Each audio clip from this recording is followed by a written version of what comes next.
This is Cynthia's Chauffeur by Louis Tracy, a work of public domain literature. Chapter 5. A flurry, onthe Mendips.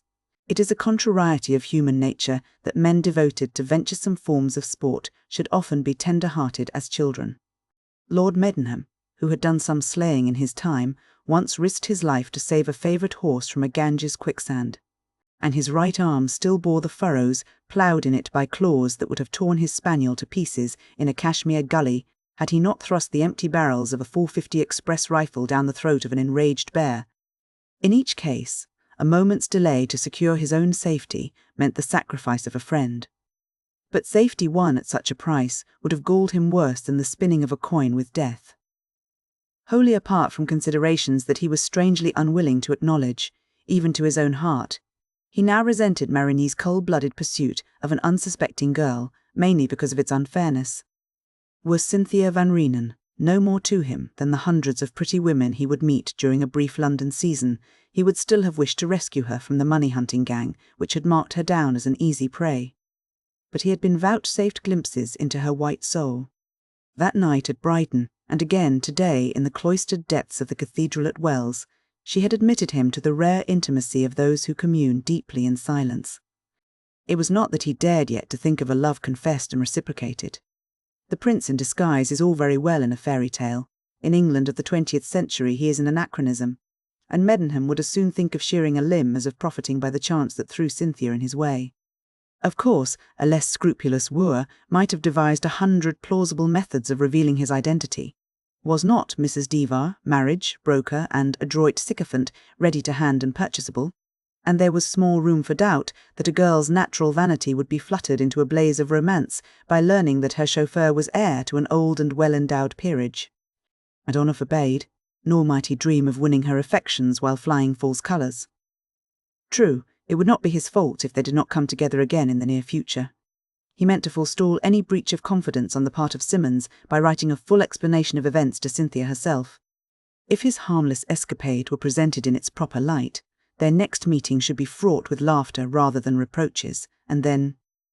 Well then, he might urge a timid plea that his repute as a careful pilot during those 3 memorable days was no bad recommendation for a permanency. But now, in a flash, the entire perspective had changed. The Frenchman and Mrs. Devar between them threatened to upset his best-laid plans. It was one thing to guess the nature of the sordid compact revealed at Brighton. It was quite another to be brought face to face with its active development at Cheddar. The intervening hours had disintegrated all his pet theories. In a word, the difference lay in himself, before and after close companionship with Cynthia. It must not be imagined that Medenham indulged in this species of self-analysis while fetching a pail of water to replace the wastage from the condenser. He was merely in a very bad temper, and could not trust himself to speak until he had tended to his beloved engine. He determined to set doubt at rest forthwith by the simple expedient of finding Miss Vanrenen, and seeing whether or not Marigny had waylaid her already. "Keep an eye on my machine for a minute," he said to the guardian of the Du Vallon. "By the way, is Captain Devar here?" he added, since Devar's presence might affect his own actions.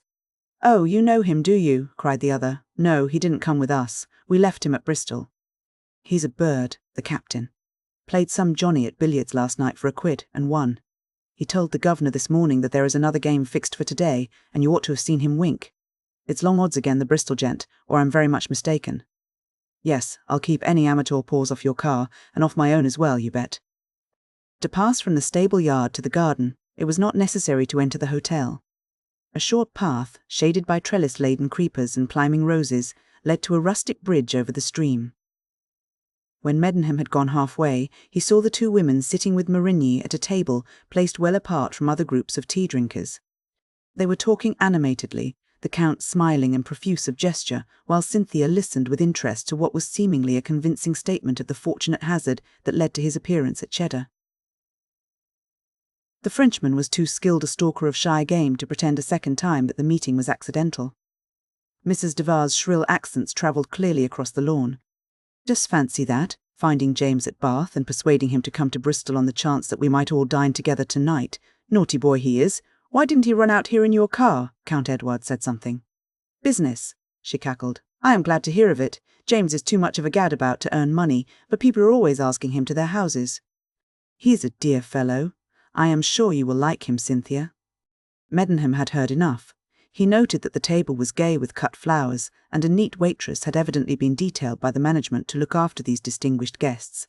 Marine's stage setting for his first decisive move was undoubtedly well contrived. It was delightfully pastoral, a charming bit of rural England, and, as such, eminently calculated to impress an American visitor. Cynthia poured out a cup of tea, heaped a plate with cakes and bread and butter, and gave some instructions to the waitress. Medenham knew what that meant. He hurried back by the way he had come, and found that Marini's chauffeur had lifted the bonnet off the Mercury. "More I see of this engine, the more I like it. What's your HP?" asked the man, who clearly regarded the Mercury's driver as a brother in the craft. 38. Looks a 60, every inch. I wonder if you could hold my car at Brooklands. Perhaps not, but I may give you some dust to swallow over the Mendips. The chauffeur grinned. Of course you'd say that, but it all depends on what the governor means to do. He's a daredevil at the wheel, I can tell you, and never says a word to me when I let things rip. But he's up to some game today. He's fair crazy about that girl you have in tow. What's her name? Vanrenen, isn't it? Yes, said Medenham, replacing the hood after a critical glance at the wires, though he hardly thought that this sturdy mechanic would play any tricks on him. Which of you men is called Fitzroy? Demanded a serving maid, carrying a tray. I, said Medenham. Here, miss, broke in the other. My name's Smith, plain Smith, but I can do with a sup of tea as well as anybody. Ask Miss Vanrenen to give you another cup for Count Marini's chauffeur, said Medenham to the girl. Oh, he's a count, is he? Said the waitress saucily. My, isn't he mashed on the young one? Who wouldn't be, declared Smith. She's the sort of girl a fellow I'd leave home for. Fine feathers go a long way. There's as good as her in the world, came the retort, not without a favourable glance at Medenham. Meanwhile the tea is getting cold, said he. Dear me, you needn't hurry. Her ma is going to write 6 picture postcards. But what a voice. The old girl drowns the waterfall. The waitress flounced off. She was pretty, and no wandering chauffeur had ever before turned aside the arrows of her bright eyes so heedlessly. Then you have seen Miss Vanrenen? Inquired Medenham, sipping his tea. Rather, said Smith. Saw her in Paris, at the Ritz, when my people sent me over there to learn the mechanism of this car. The Count was always hanging about, and I thought he wanted the old man to buy a Duvalin, but it's all Lombard Street to a China orange that he was after the daughter the whole time. I don't blame him. She's a regular daisy, but you ought to know best. How do you get on with her? Capitally. Why did Dale and you swap jobs? Oh, a mere matter of arrangement, said Medenham, who realised that Smith would blurt out every item of information that he possessed if allowed to talk. He's a corker, is Dale, mused the other. I can do with a pint or two myself when the day's work is finished and the car safely locked up for the night. But that Dale, he's a walking beer barrel. Lord love a duck. What a soaking he gave me in Brighton. Some la-di-da toff swaggered into the garage that evening and handed Dale a £5. 5 golden quidlets, if you please, which my Nibs had won on a horse at Epsom. I must say, though, Dale did the thing handsome. Quart bottles a boss opened every 10 minutes. Thank you, my dear. This to the waitress. Next to beer, give me tea. Now, my boss, being a Frenchie, won't touch either. Wine and coffee are his specials. He seemed to be enjoying his tea when I caught sight of him in the garden a little while ago, said Medenham. That's his artfulness, my boy. You wait a bit. You'll see something before you reach Bristol tonight. Anyway, you'll hear something, which amounts to pretty much the same in the end. They're just off to the caves, put in the girl. While Mrs. Devar writes her postcards, I suppose, said Medenham innocently. What? Is that the old party with the hair? I thought she was the young lady's mother. She's gone with them. She looks that sort of meddler, not half. 2's company and 3's none is my motto, cave or no cave. She tried her most bewitching smile on Medenham this time. It was a novel experience to be the recipient of a serving maid's marked favour, and it embarrassed him. Smith, his mouth full of currant bun, spluttered with laughter. A fair offer, he cried. You two dodge outside and see which cave the aristocracy chooses. Then you can take a turn round the other one. I'll watch the cars all right. The girl suddenly blushed and looked demure. A sweet voice said quietly, We shall remain here half an hour or more, Fitzroy. I thought I would tell you in case you wish to smoke, or occupy your time in any other way. The pause was eloquent, Cynthia had heard. Thank you, Miss Vanrenen, he said, affecting to glance at his watch. He felt thoroughly nonplussed. She would surely think he had been flirting with this rosy-cheeked servant, and he might never have an opportunity of telling her that his sole reason for encouraging the conversation lay in his anxiety to learn as much as possible about Medenham and his associates. "My, ain't she smart?" said the girl when Cynthia had gone. Medenham put his hand in his pocket and gave her half-a-crown. "They have forgotten to tip you, Gertie," he said. Without heeding a stare of astonishment, strongly tinctured with indignation, he stooped in unnecessary scrutiny of the Mercury's tires. The minx tossed her head. "Some folks are as grand as their missuses," she remarked, and went back to her garden. But Smith looked puzzled. Medenham, no good actor at any time, had dropped too quickly the air of camaraderie which had been a successful passport hitherto. His voice, his manner, the courtly insolence of the maid's dismissal, evoked vague memories in Smith's mind. The square-shouldered, soldierly figure did not quite fit into the picture, but he seemed to hear that same authoritative voice speaking to Dale in the Brighton garage. The conceit was absurd, of course. Chauffeurs do not swagger through the world dressing for dinner each night and distributing gold in their leisure moments. But Smith's bump of inquisitiveness was well developed, as the phrenologists say, and he was already impressed by the fact that no firm could afford to send out for hire a car like Medenham's. "Funny thing," he said at last, "I seem to have met you somewhere or other. Who do you work for?" "Myself." Medenham caught the note of bewilderment and was warned. He straightened himself with a smile, though it cost him an effort to look cheerful. "Have a cigarette?" he said. "Don't mind if I do." "Thanks." Then, after a pause, and some puffing and tasting, "Sorry, old man, but this Baxi ain't my sort. It tastes queer. What is it? Flor de Cabaggio?" "Here, take one of mine." Medenham, in chastened mood, accepted a 5-a-penny cigarette, and saw Smith throw away the exquisite brand that Sevastopolo of Bond Street supplied to those customers only who knew the price paid by connoisseurs for the leaf grown on one small hillside above the sun-steeped bay of Salonika. "Yes," he agreed, bravely poisoning the helpless atmosphere. "This is better suited to the occasion. A bit of all right, eh?" "I can't stand the Count's cigarettes either. French rubbish, you know. And the money they run into, well, there." "But if he is a rich man, rich!" Smith exploded with merriment. "If he had what he owes, he might worry along for a year or so, but you mark my words, if he doesn't, well, it's no business of mine, only just keep your eyes open." "You're going through with this tour?" "I believe so," said Medenham slowly, and thus he took the great resolution which till that moment was dim in his mind. "In that case we'll be having a jaw some other time, and then, maybe, we'll both be older and wiser."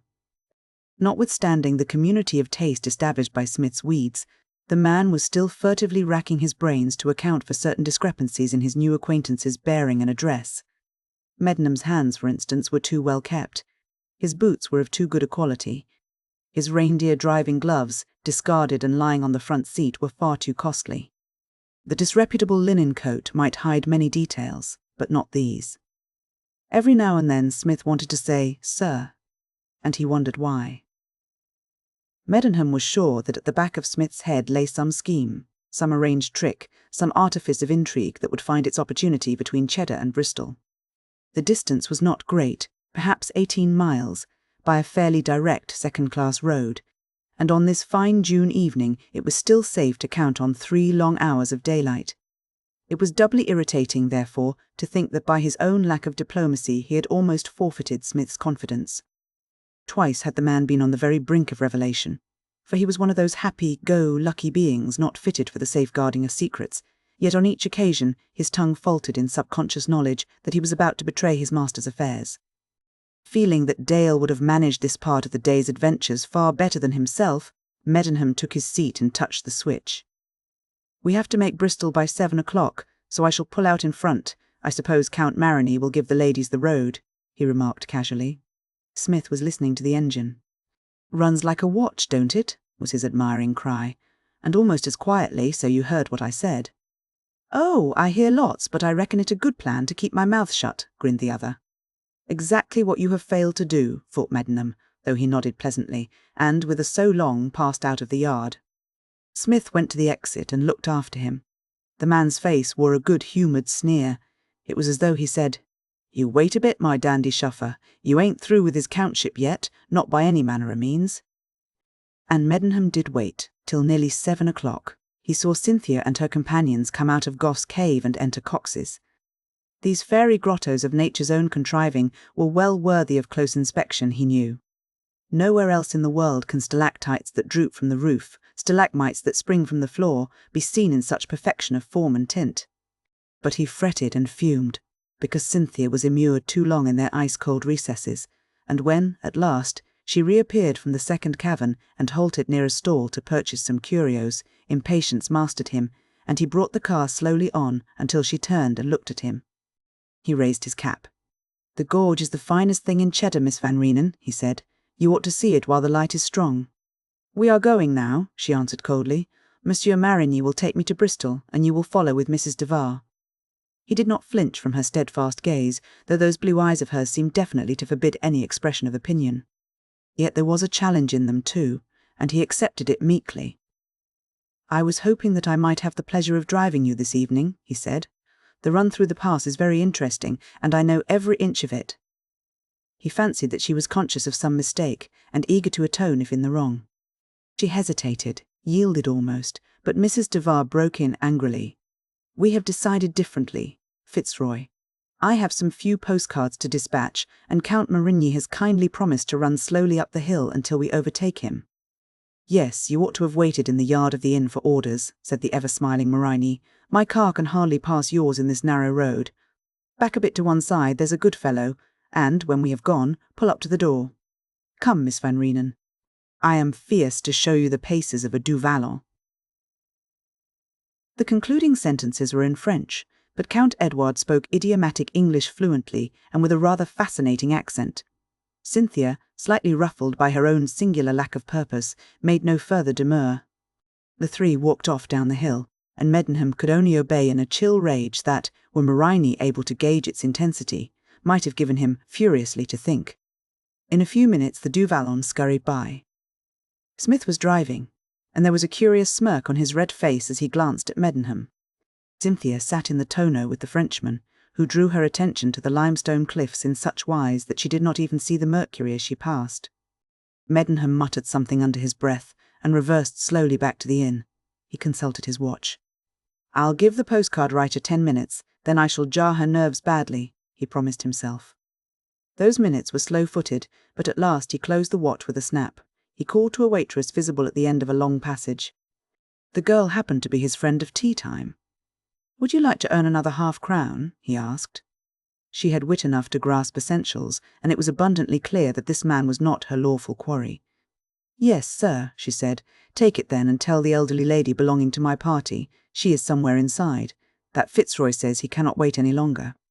Use those exact words, and be quick." The girl vanished. An irate yet dignified Mrs. Devar came out. "Do I understand?" she began wrathfully. "I hope so, madam. Unless you get in at once, I intend going to Bristol or elsewhere without you." "Or elsewhere?" she gasped, though some of her high colour fled under his cold glance. "Precisely. I do not intend to abandon Miss Vanrenen. How dare you speak to me in this manner, you vulgar person?" For answer Medenham set the engine going.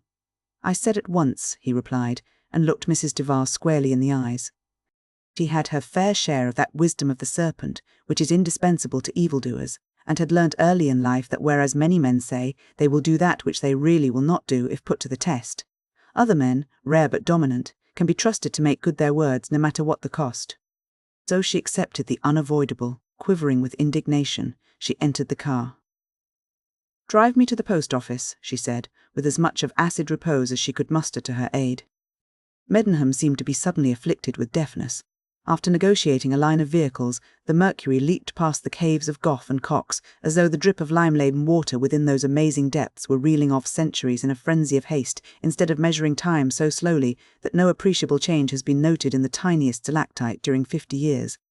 Mrs. Devar then grew genuinely alarmed, since even a designing woman may be a timid one. She bore with the pace until the car seemed to be on the verge of rushing full tilt against a jutting rock. She could endure the strain no longer, but stood up and screamed.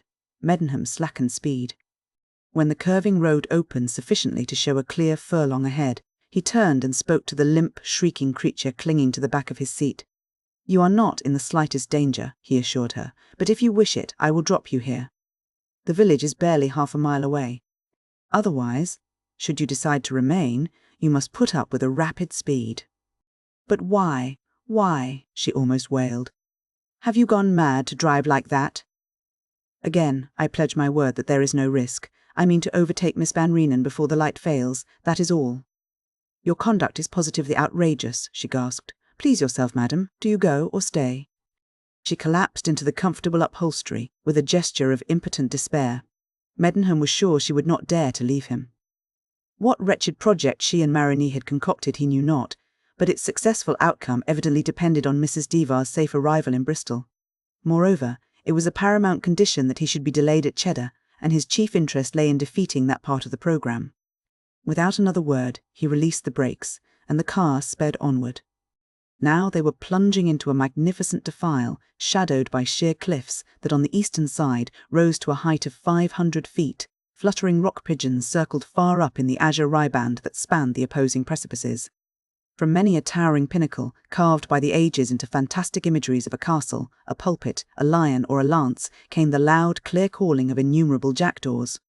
It was dark and gloomy, most terrifying to Mrs. Devar, down there on the twining road, where the car boomed ever on like some relentless monster rushing from its lair. But the Cheddar Gorge, though majestic and awe-inspiring, is not of great extent. Soon the valley widened, the road took longer sweeps to round each frowning buttress, and at last emerged, with a quality of inanimate breathlessness, onto the bleak and desolate tableland of the Mendips. At this point, had Cynthia been there, Medenham would have stopped for a while, so that she might admire the far-flung panorama of the island valley of Avalon that stretched below the ravine. Out of the green pastures in the middle distance rose the ruined towers of Glastonbury.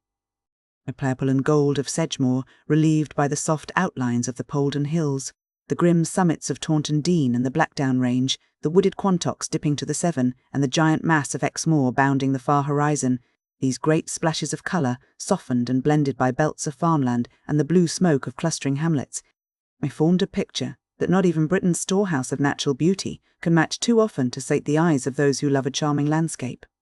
He had, as it were, jealously guarded this vista all day, said not a word of it, even when Cynthia and he discussed the route, so that it might come at last in one supreme moment of revelation.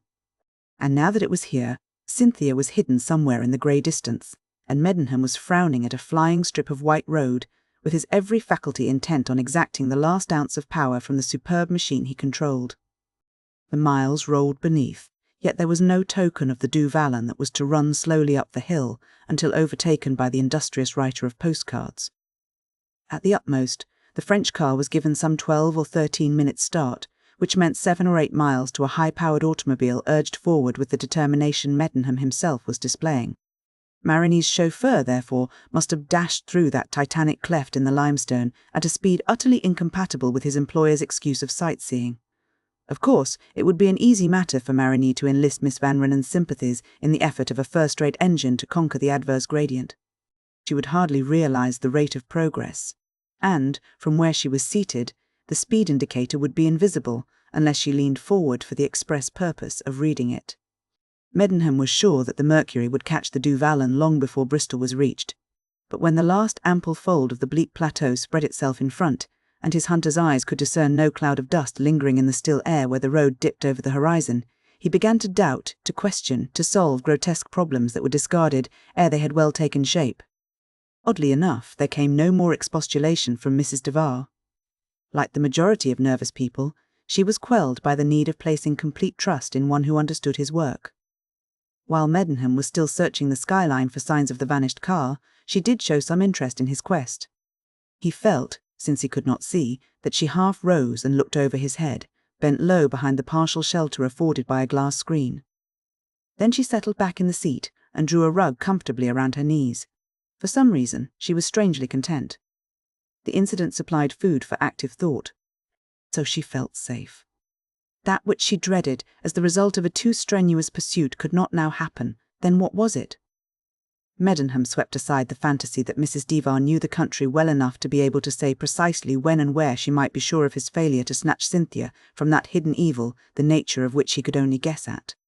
Our world was the artificial one of hotels and shops and numbered streets, in the real world, of which the lonely wastes of the Mendips provided no meagre sample.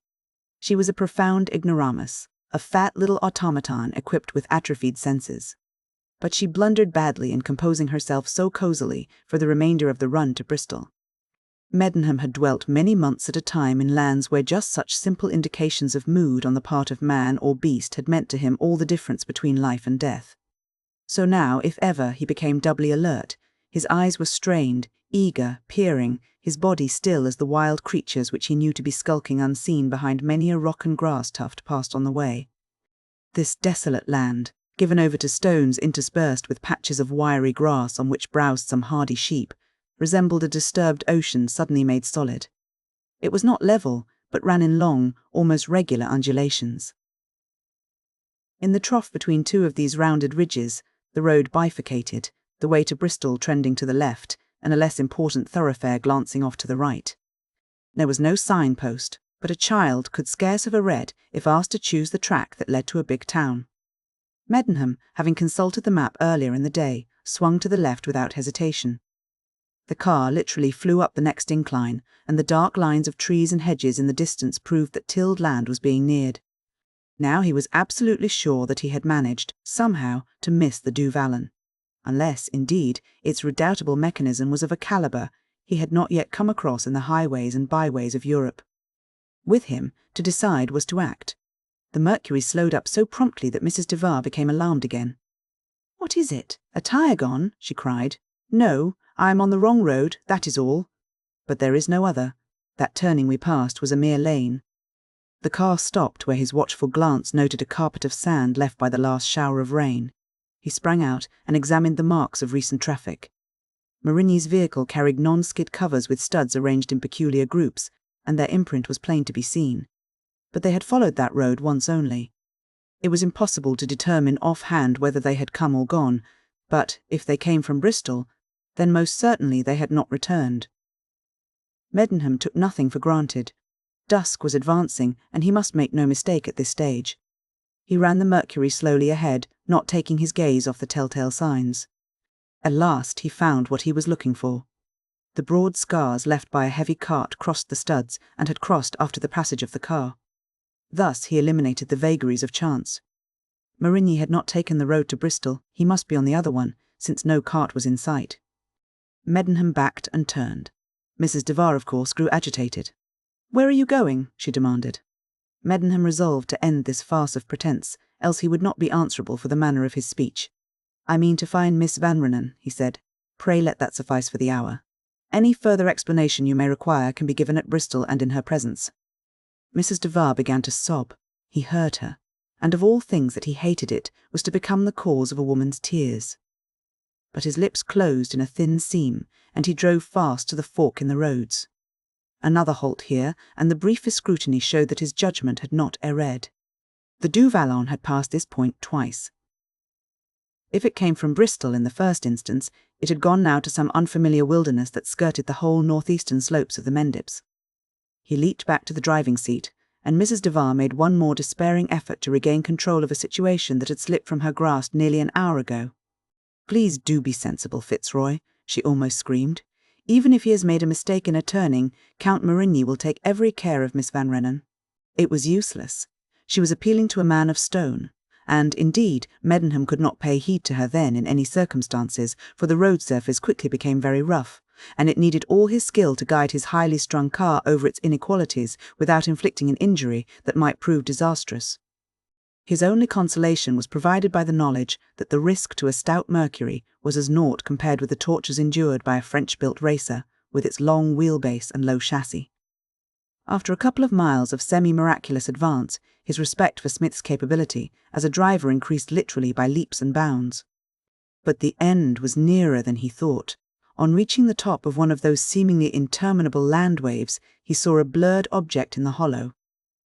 Soon he distinguished Cynthia's fawn-coloured dust cloak, and his heart throbbed exultantly when the girl fluttered a handkerchief to show that she too had seen. Mrs. Devar rose and clutched the back of the seat behind him.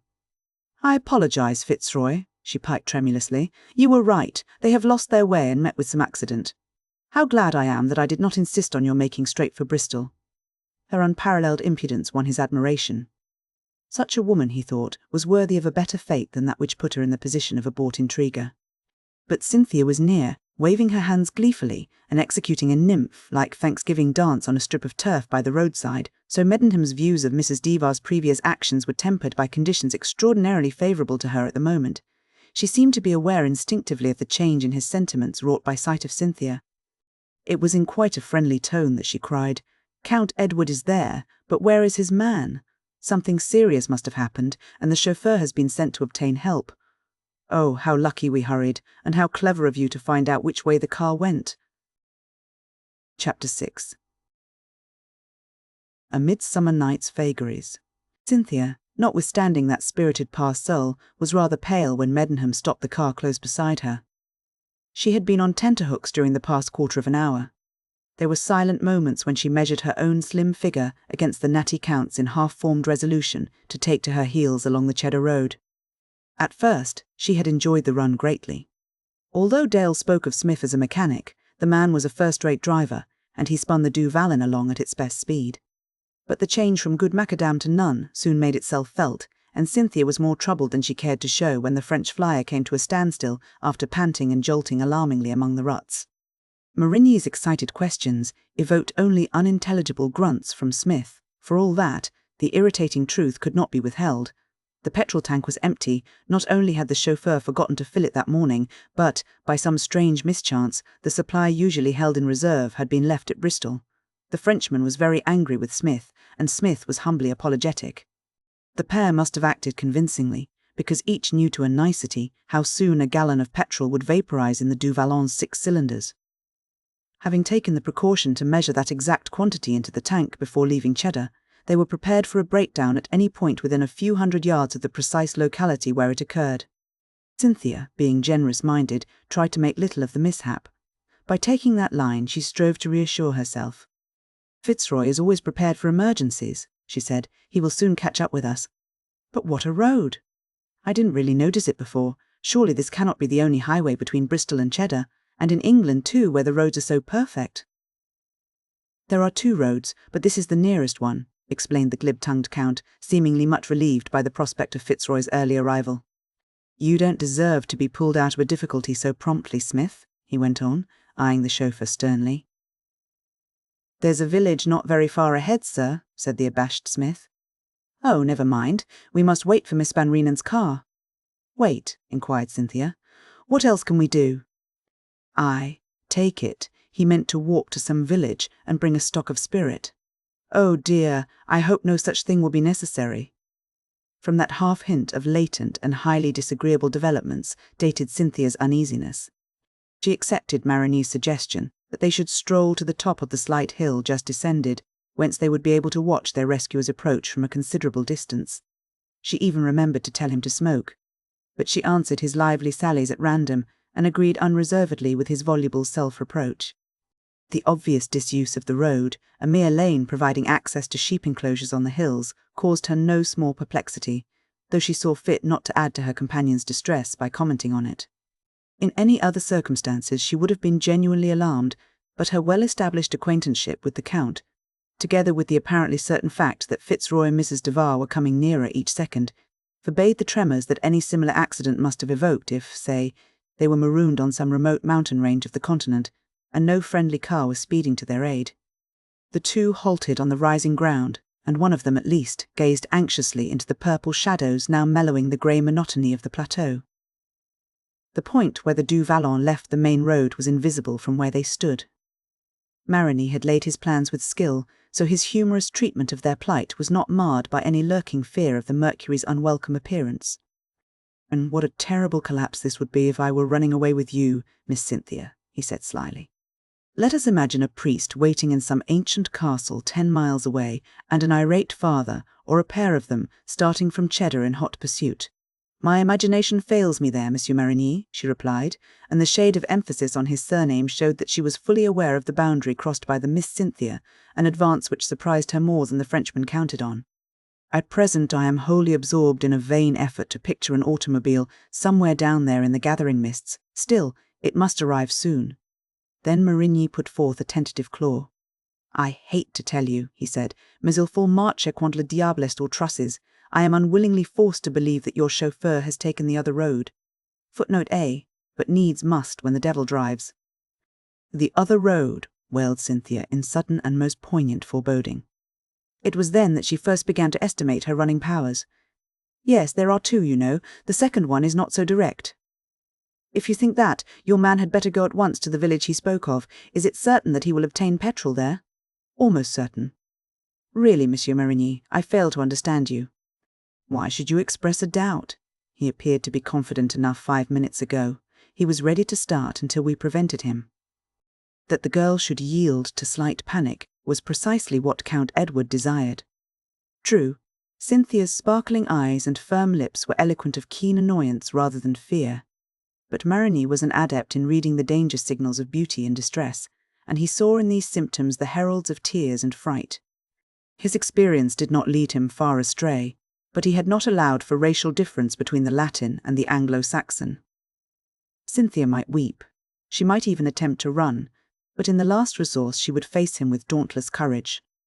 "I assure you, I would not have had this thing happen on any account," he said in a voice that vibrated with sympathy. "Indeed, I pray your pity in my own behalf, Miss Vanrenen. After all, it is I who suffer the agony of failure when I meant only to please. You will reach Bristol this evening, a little late perhaps, but quite safely, and I hope that you will laugh then at the predicament which now looks so ill-starred." His seeming sincerity appeased her to some extent. In rapid swing back to the commonplace, she affected to laugh. "It is not so serious after all," she said, with more calmness than she felt. "Just for a moment you threw me off the rails by your lawyer. Like vagueness." Drawing a little apart, she looked steadily back along the deserted road. "I see nothing of my car," she murmured at last. "It will soon be dusk. We must take no more chances. Please send for that benzine right away." Smith was dispatched forthwith on what he knew to be a fool's errand, since both he and Marigny were practically sure of their ground. The nearest petrol was to be found at Langford, 2 miles along the Bristol road from the fork, and 4 miles in the opposite direction to that taken by Smith, who, when he returned empty-handed an hour later, must make another long journey to Langford. The Du Vallon was now anchored immovably until 11 o'clock, and it was well that the girl could not realize the true nature of the ordeal before her, or events might have taken an awkward twist. The Frenchman meant no real harm by his rascally scheme, for Cynthia Vanrenen, daughter of a well-known American citizen, was not to be wooed and won in the fashion that commended itself to unscrupulous lovers in bygone days. Yet his design blended subtlety and daring in a way that was worthy of ancestors who had ruffled it at Versailles with the cavaliers of old France. He trusted implicitly to the effect of a somewhat exciting adventure on the susceptible feminine heart. The phantom of distrust would soon vanish.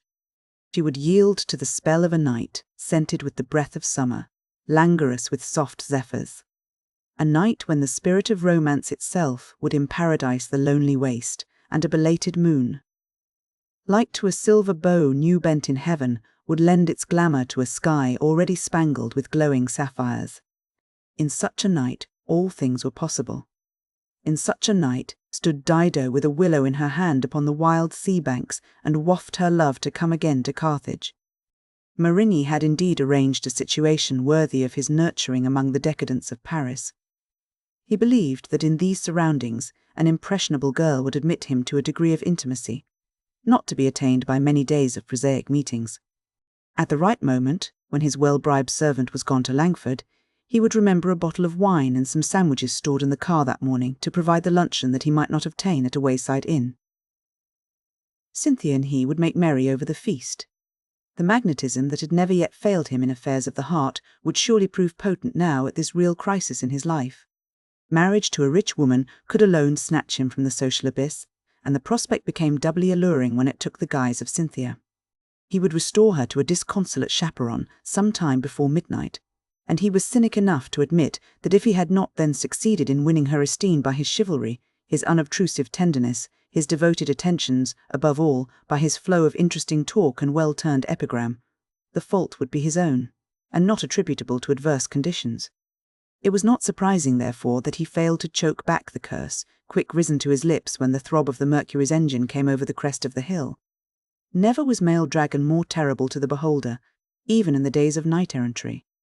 In an instant his well-conceived project had gone by the board. He saw himself discredited, suspected, a skulking plotter driven into the open, a self-confessed trickster utterly at the mercy of some haphazard question that would lay bare his pretenses and cover his counterfeit rhapsody with ridicule. If Cynthia had heard, and hearing understood, it is possible that a great many remarkable incidents then in embryo would have passed into the mists of what might have been. For instance, she would not have deigned to notice Count Edward Marigny's further existence. The next time she met him, he would fill a place in the landscape comparable to that occupied by a migratory beetle. But her heart was leaping for joy, and her cry of thankfulness quite drowned in her ears the Frenchman's furious oath.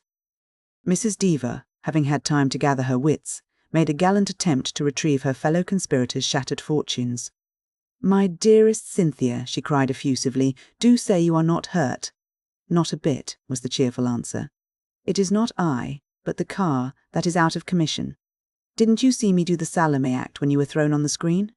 "Ah. A car has broken down. I do not wonder. This fearful road." "The road seems to have strayed out of Colorado, but that isn't the trouble.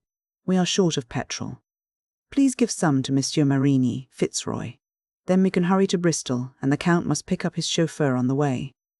Without more ado, she seated herself by Mrs. Devar's side, and Marigny realized that he had been robbed of a golden opportunity. No persuasion would bring Cynthia back into the Du Vallon that evening.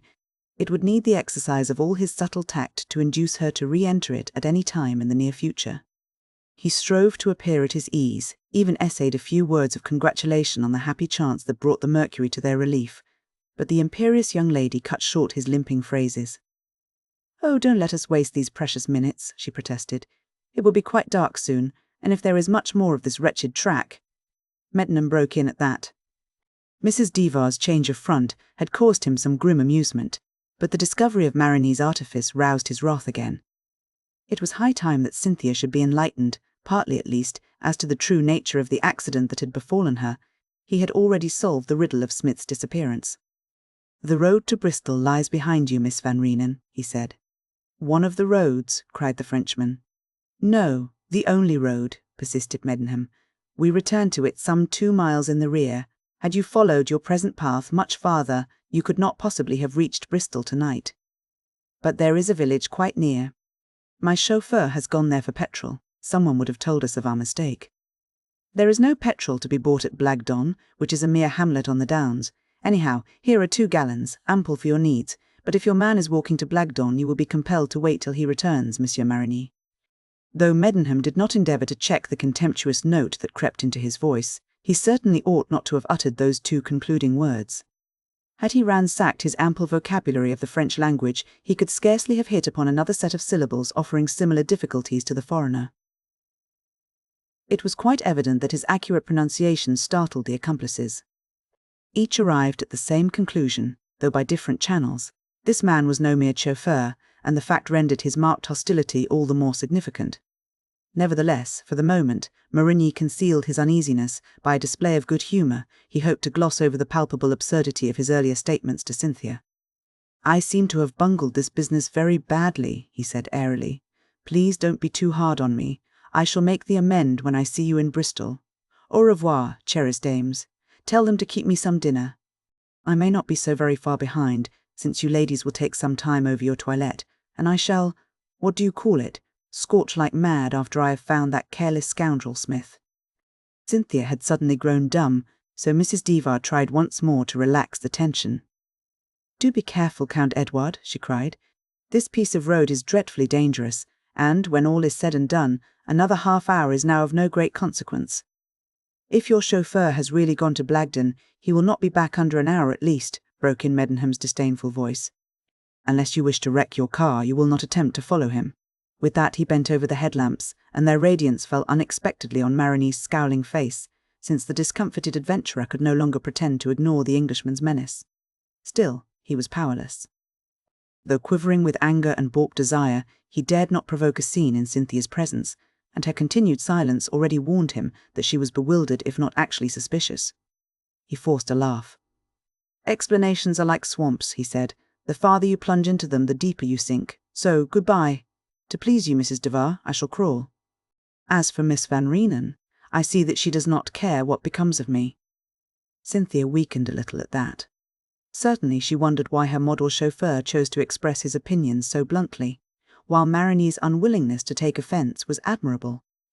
"Is there no better plan?" she asked quickly, for Medenham had started the engine, and his hand was on the reversing lever. "For what?" he demanded. "For extricating my friend from his difficulty. If he likes to come with us, he can leave his car here all night and return for it tomorrow." "Perhaps. Please do not trouble yourself in the least on my account," broke in the Count gaily. "As for abandoning my car, such a stupid notion would never enter my mind. No, no. I wait for Smith, but you may rely on my appearance in Bristol before you have finished dinner." Though it was no simple matter to back and turn the Mercury in that rough and narrow road, Medenham accomplished the manoeuvre with a skill that the Frenchman appreciated to the full. For the first time he noted the number when the tail lamp revealed it. "XL 4000, he commented to himself. "I must inquire who the owner is. Devar or Smith will know where to apply for the information, and I must also ascertain that fellow's history. Confound him, and my luck too. If the Devar woman has any sense, she will keep Cynthia well out of his way until the other chauffeur arrives." As it happened, the Devar woman was thinking the same thing at the same moment, but, being nervous, dared not attempt to utter her thoughts while the car was creeping cautiously over the ruts and stones. At last, when the high road was reached, the pace quickened, and she regained the faculty of speech. "We have had a quite eventful day," she said with an air of motherly solicitude, turning to the distrait girl by her side. "I am sure you are tired. What between an extra amount of sightseeing and poor Count Edward's unfortunate mistake, we have been in the car nearly 12 hours.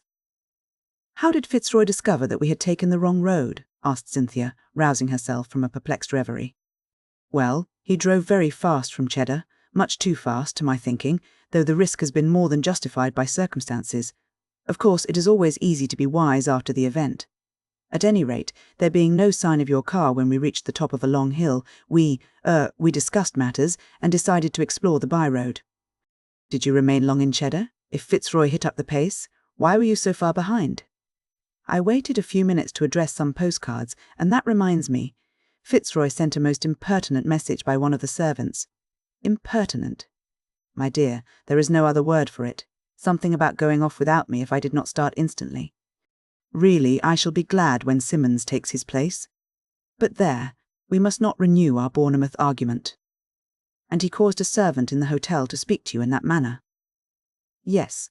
The very girl who waited on us at tea, a pert creature who seemed to find the task congenial. Mrs. Devar was building better than she knew." Cynthia laughed, though not with the whole-souled merriment that was music in Medenham's ears. "She has been properly punished. I forgot to tip her," she explained. "Count Edward would see to that. He didn't. I noticed what he paid, out of sheer curiosity. Perhaps I ought to send her something. My dear Cynthia." But dear Cynthia was making believe to be quite amused by a notion that had just suggested itself. She leaned forward in the darkness and touched Medenham's shoulder. "Do you happen to know the name of the waitress who brought you some tea at Cheddar?" she asked. "None of us gave her anything, and I hate to omit these small items. If I had her name, I could forward a postal order from Bristol." "There is no need, Miss Vanrenen," said Medenham. "I handed her. Well, sufficient to clear all claims." "You did? But why?" The temptation to explain that he had never seen the girl before that day was strong, but he waived it and contented himself with saying, "Can't exactly say, force of habit, I imagine." "Is she a friend of yours?" "No." Cynthia subsided into the tonneau. "Of all the odd things," she murmured, little dreaming that her chance question had sent a thrill of sheer delight through Medenham's every vein. "What is it now?" inquired Mrs. Devar vindictively, for she detested these half-confidences. "Oh, nothing of any importance. Fitzroy footed the bill, it seems." "Very probably. He must have bribed the girl to be impudent." Cynthia left it at that. She wished these people would stop their quarrelling, which threatened to spoil an otherwise perfect day. The Mercury ran smoothly into ancient Bristol, crossed the Avon by the pontoon bridge, and whirled up the hill to the College Green Hotel. There, on the steps, stood Captain James Devar. Obviously, he did not recognise them, and Medenham guessed the reason. He expected to meet his mother only, and bestowed no second glance on a car containing two ladies. Indeed, his first words betrayed sheer amazement. Mrs. Devar cried, "Ah, there you are, James!" and James's eyeglass fell from its well-worn crease. "Hello, mater," he exclaimed. "But what's up? Why are you? Where is Marigny?" Miles away. The silly man ran short of petrol. Fortunately, our car came to the rescue, or it would have been most awkward, since Miss Vanrenen was with the Count at the time. "Cynthia, you have not met my son. James, this is Miss Vanrenen." The little man danced forward. Like all short and stout mortals, he was nimble on his feet, and his mother's voluble outburst warned him of an unforeseen hitch in the arrangements. "Delighted, I'm sure," said he. "But by gad, fancy losing Plou or Eddie. What have you done with him? Driven a stake through him and buoyed him at a quoss woad?" Medenham dreaded that the two faithful Simmons, car and all, would be found awaiting their arrival, and it was a decided relief when the only automobile in sight proved to be the state equipage of some local magnate dining at the hotel. Cynthia, apparently, had shared his thoughts so far as they concerned Simmons. "I suppose your friend Simmons will reveal his whereabouts during the evening," she said, while disencumbering herself of her wraps. Mrs. Devar had already alighted, but the girl was standing in the car and spoke over Medenham's shoulder. "Of course, he may not be here," was the answer, not given too loudly, since Mrs. Devar had hastened to give details to the perplexed James, and there was no need to let either of them overhear his words. "Oh my, what will happen then? In that event, I should feel compelled to take his place again. But the compulsion, as you put it, tends rather to take you to London." "I have changed my mind, Miss Vanrenen," he said simply. She tittered. There was just a spice of coquetry in her manner as she stooped nearer. "You believe that Simmons would not have found me in that wretched lane tonight," she whispered. "I am quite sure of it, but the whole affair was a mere stupid error. I am only too glad that I was enabled to put it right," he said with due gravity. "Cynthia," came a shrill voice, "do make haste. I am positively starving." "Guess you'd better lose Simmons," breathed the girl, and an unaccountable fluttering of her heart induced a remarkably high colour in her cheeks when she sped up the steps of the hotel and entered the brilliantly lighted atrium. As for Medenham, though he had carefully mapped out the exact line of conduct to be followed in Bristol, while watching the radiantly white arc of road that quivered in front of the car during the run from the Mendips, for a second or two he dared not trust his voice to ask the hall porter certain necessary questions. Unaided by the glamour of birth or position, he had won this delightful girl's confidence. She believed in him now as she would never again believe in Count Edward Marigny. What that meant in such a moment, none can tell but a devout lover. Naturally, that was his point of view. It did not occur to him that Cynthia might already have regretted the impulse which led her to utter her thoughts aloud.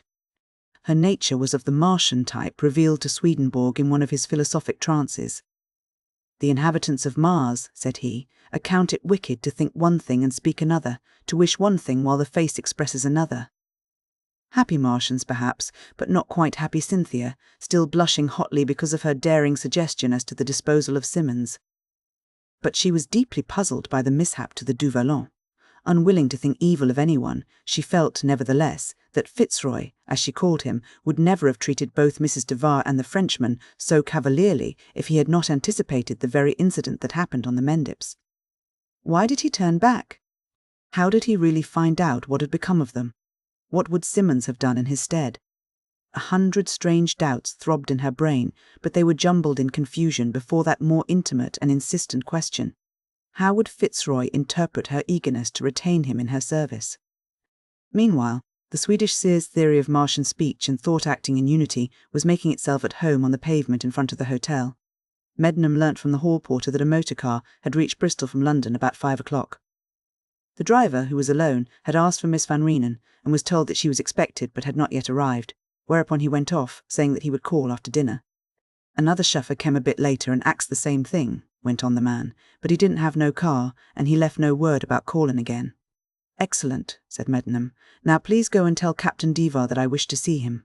"Here." "Yes, I cannot leave my car. He must be at liberty, as he is in evening dress, and the ladies will not come downstairs under half an hour." Devar soon appeared. His mother had managed to inform him that the substituted driver was responsible for the complete collapse of Marigny's project, and he was puffing with annoyance, though well aware that he must not display it. "Well," said he, strutting up to Medenham and blowing a cloud of cigarette smoke from his thick lips. "Well, what is it, my man?" For answer, Medenham disconnected the lamp and held it close to his own face. "Do you recognize me?" he asked. Devar, in blank astonishment, affected to screw in his eyeglass more firmly.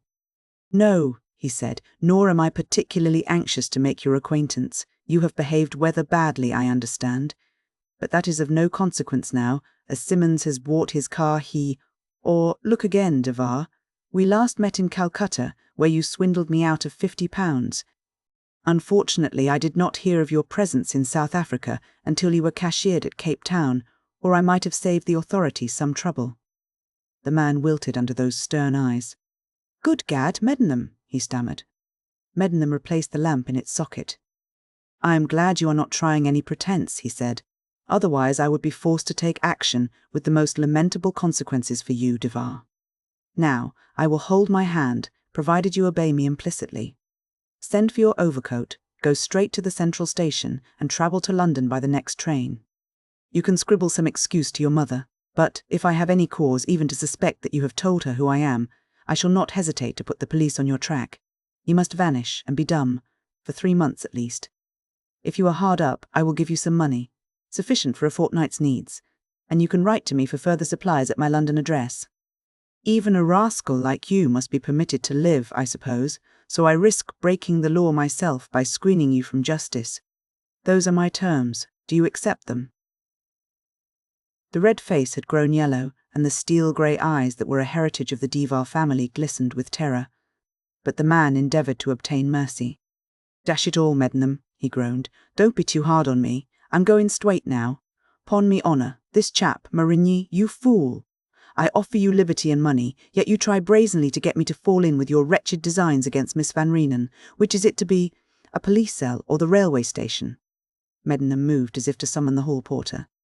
In a very frenzy of fear, Devar caught his arm. "For Gord's sake," he whispered. "You go then, yes. I am prepared to spare you to the utmost extent.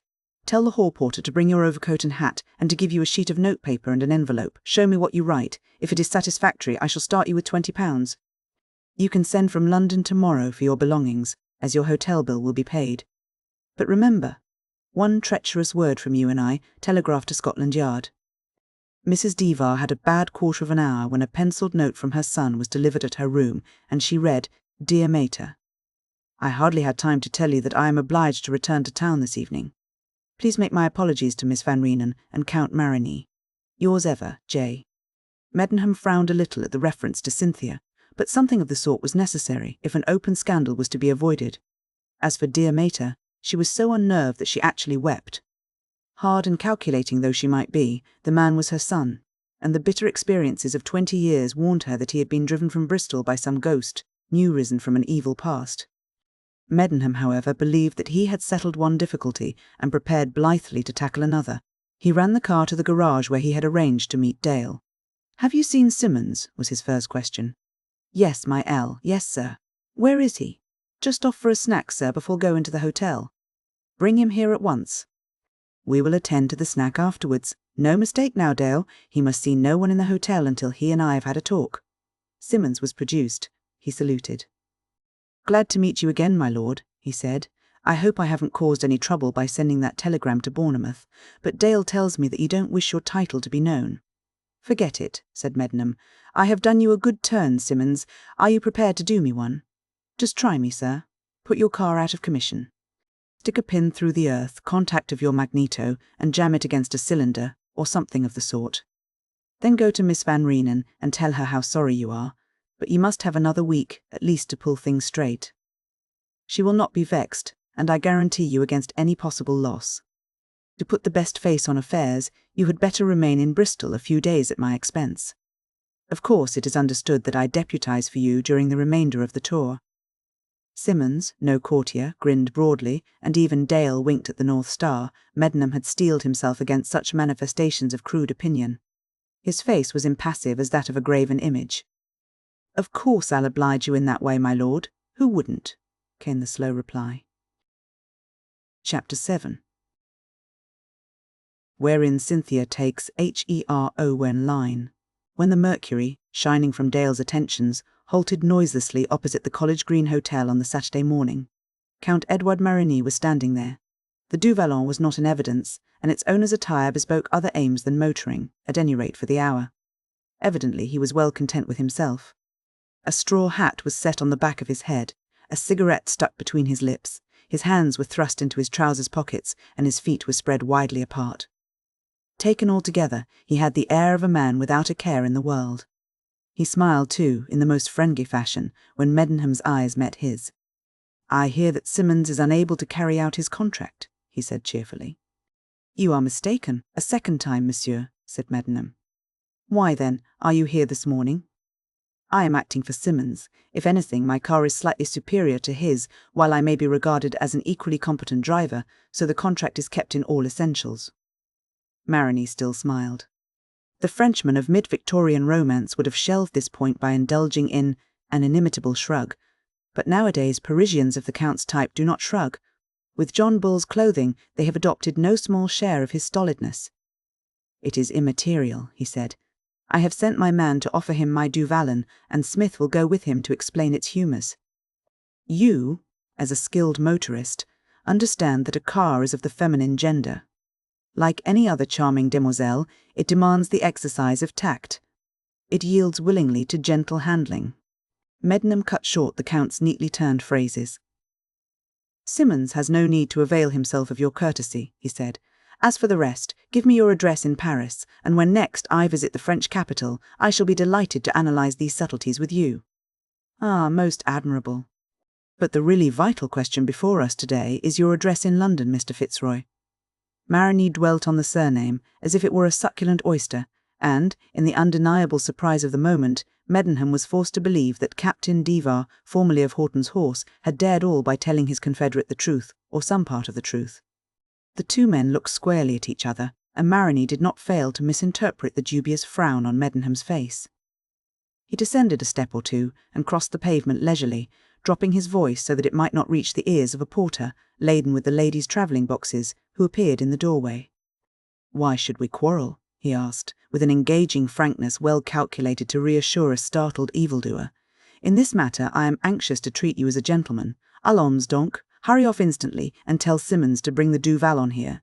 Leave me to explain everything to Miss Vanrenen. Surely you agree that she ought to be spared the unpleasantness of a wrangle, or, shall we say, an exposure? You see," he continued with a trifle more animation, and speaking in French, "the game is not worth the candle. In a few hours at the least you will be in the hands of the police, whereas, by reaching London tonight, you may be able to pacify the Earl of Fairholme. I can help, perhaps. I will say all that is possible, and my testimony ought to carry some weight." Medenham was thoroughly mystified. That the Frenchman was not yet aware of his identity was now clear enough, though, with Divar's probable duplicity still running in his mind, he could not solve the puzzle presented by this vaunted half-knowledge. Again the other attributed his perplexity to anything except its real cause.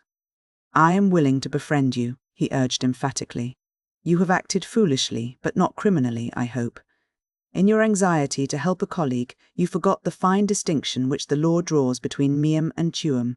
"No," said Medenham, turning to the porter. "Put the larger box on the carrier and strap the other on top of it, the locks outwards, then you will find that they fit exactly." "Don't be a headstrong idiot," muttered the Count, with a certain heat of annoyance making itself felt in his patronising tone. "Miss Vanrenen will come out at any minute." Medenham glanced at the clock by the side of the speed indicator. "Miss Vanrenen is due now, unless she is being purposely detained by Mrs. Divar," he commented dryly. "But why persist in this piece of folly?" growled Marigny, to whose reluctant consciousness the idea of failure suddenly presented itself. "You must realise by this time that I know who owns your car.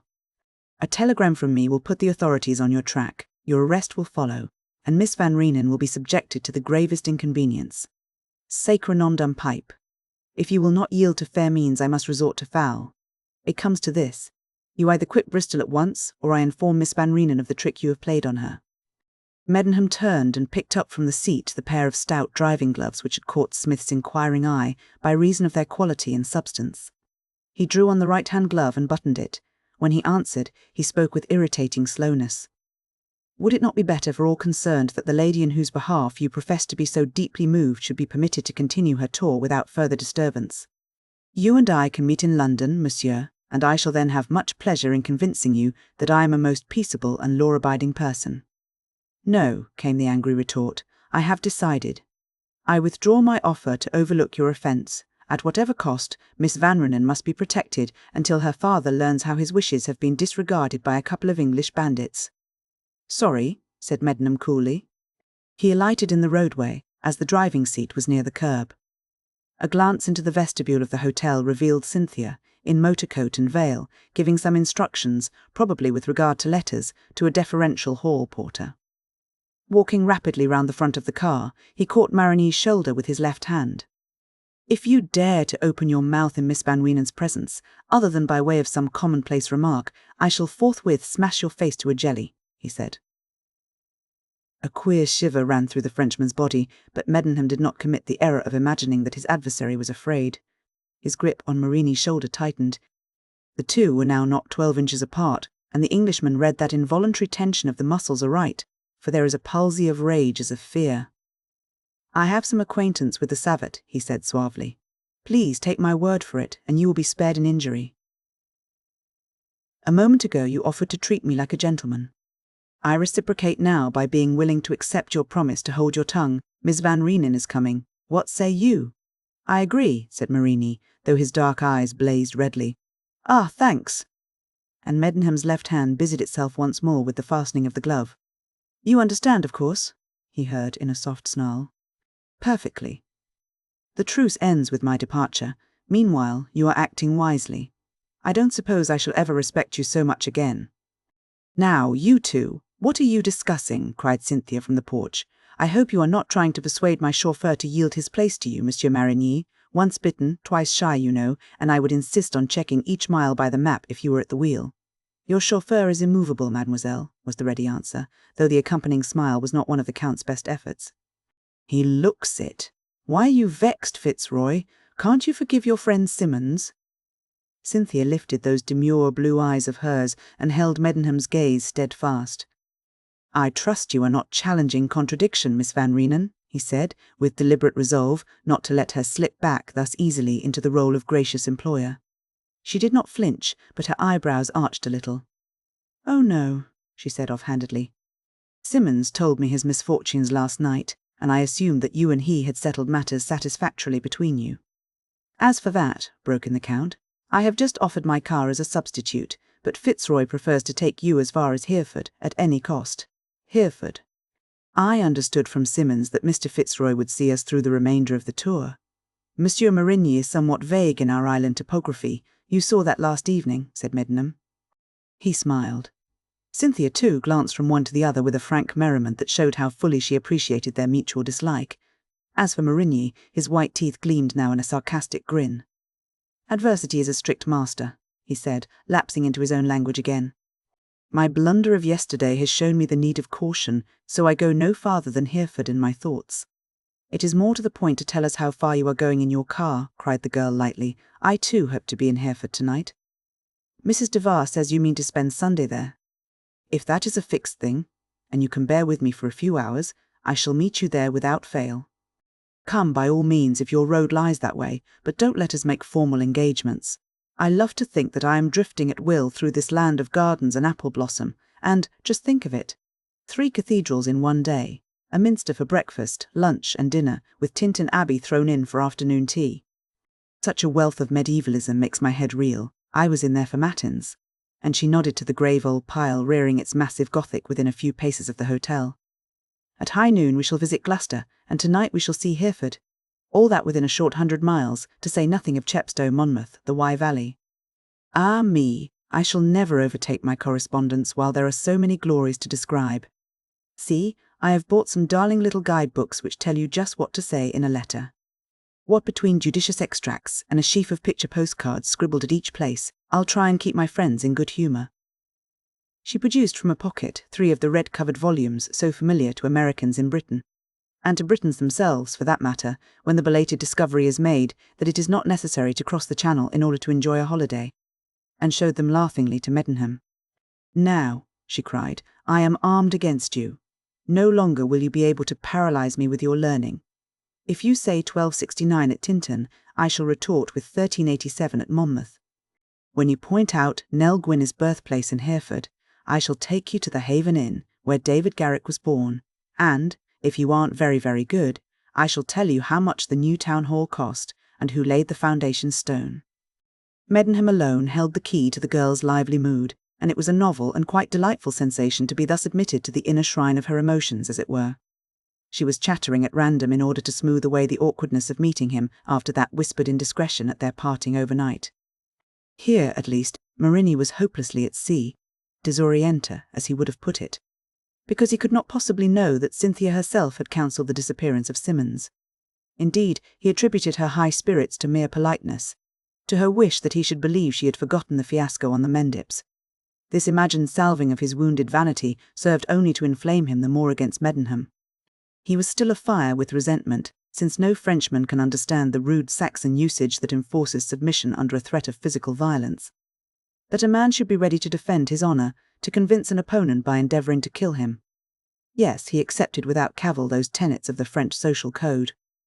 But the brutal British fixity of purpose displayed by this truculent chauffeur left him gasping with indignation. He was quite sure that the man meant exactly what he had said. He felt that any real departure from the compact wrung from him by force would prove disastrous to his personal appearance, and he was sensible of a certain weighing underlook in the Englishman's eyes when his seemingly harmless chatter hinted at a change of existing plans as soon as Hereford was reached. But that was a mere feint, a preliminary flourish, such as a practised swordsman executes in empty air before saluting his opponent.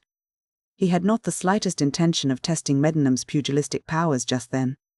A reasonable probability of having his chief features beaten to a pulp was not inviting, while the crude efficacy of the notion, in its influence on Miss Vanrenen's affairs, was not the least stupefying element in a difficult and wholly unforeseen situation. He realized fully that anything in the nature of a scuffle would alienate the girl's sympathies forever, no matter how strong a case for interference he might present afterwards. The chauffeur would be dismissed on the spot, but with the offender would go his own prospect of winning the heiress to the Vanrenen millions. So Count Edward swallowed his spleen, though the requisite effort must have dissipated some of his natural shrewdness, or he could not have failed to read more correctly the tokens of embarrassment given by Cynthia's heightened colour, by her eager vivacity, by her breathless anxiety, not to discuss the substitution of one driver for the other. Medenham was about to disclaim any intention of measuring his law against that in the guidebooks when Mrs. Devar bustled out. "Awfully sorry," she began, "but I had to wire James." Her eyes fell on Medenham and the Mercury. Momentarily rendered speechless, she rallied bravely. "I thought, from what Count Edward said—" "Miss Vanrenen has lost faith in me, even in my beautiful automobile," broke in Merenny with a quickness that spoiled a pathetic glance meant for Cynthia. The American girl, however, was weary of the fog of innuendo and hidden purpose that seemed to be an appanage of the Frenchman and his car. "For goodness' sake," she cried, "let us regard it as a settled thing that Fitzroy takes Simmons' place until we reach London again. Surely we have the best of the bargain. If the two men are satisfied, why should we have anything to say against it?" Cynthia was her father's daughter, and the attribute of personal dominance that in the man's case had proved so effective in dealing with Milwaukee's now made itself felt in the minor question of transportation presented by Medenham and his motor. Her blue eyes hardened, and a firm note rang in her voice. Nor did Medenham help to smooth the path for Mrs. Devar by saying quietly, "In the meantime, Miss Vanrenen, the information stored in those little red books is growing rusty." She settled the dispute at once by asking her companion which side of the car she preferred, and the other woman was compelled to say graciously that she really had no choice in the matter, but, to avoid further delay, would take the left-hand seat. Cynthia followed, and Medenham, still ready to deal harshly with Merenny if necessary, adjusted their rugs, saw to the safe disposal of the camera, and closed the door.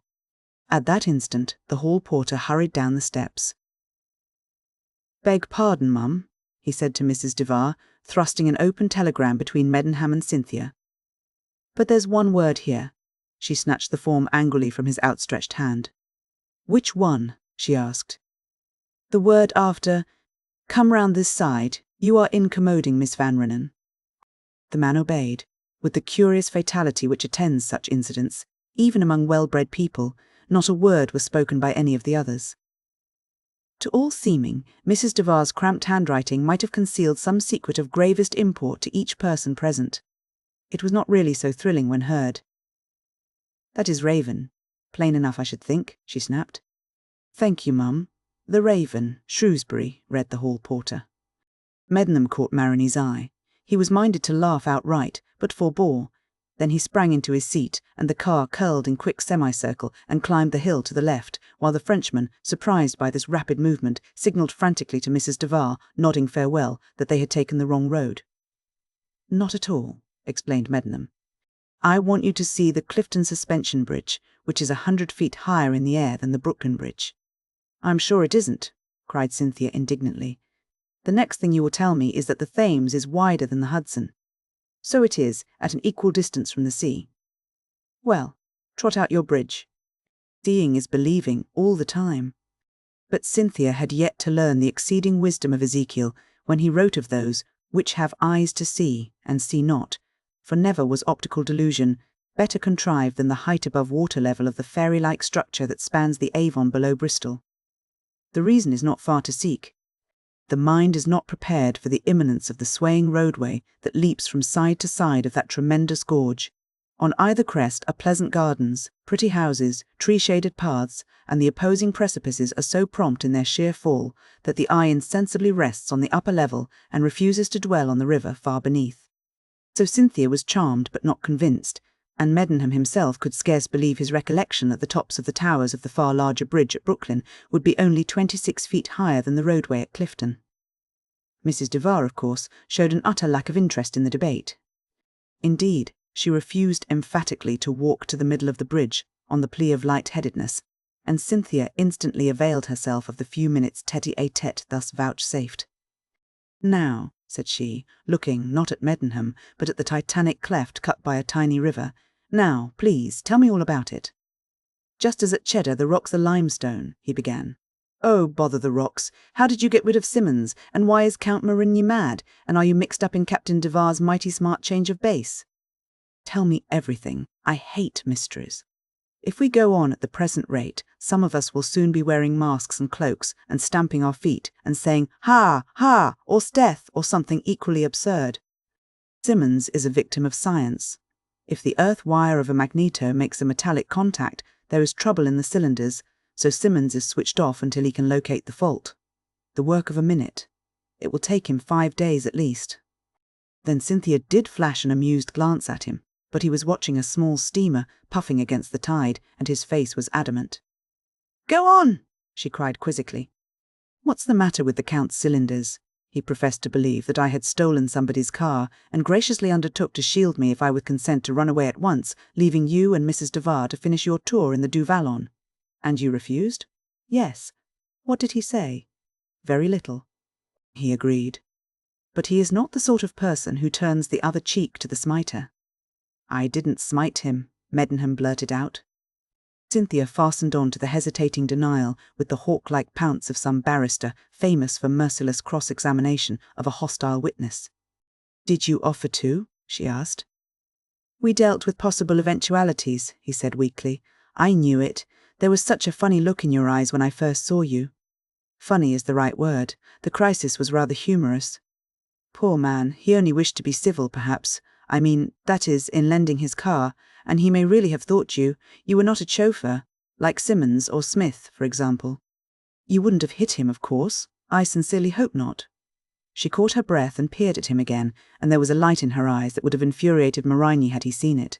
It was well, too, that Medenham's head was averted, since he simply dared not meet her frankly inquisitive gaze. "You know that such a thing would be horrid for me, for all of us," she persisted. "Yes," he said, "I feel that very keenly." Thank goodness the Frenchman felt it also.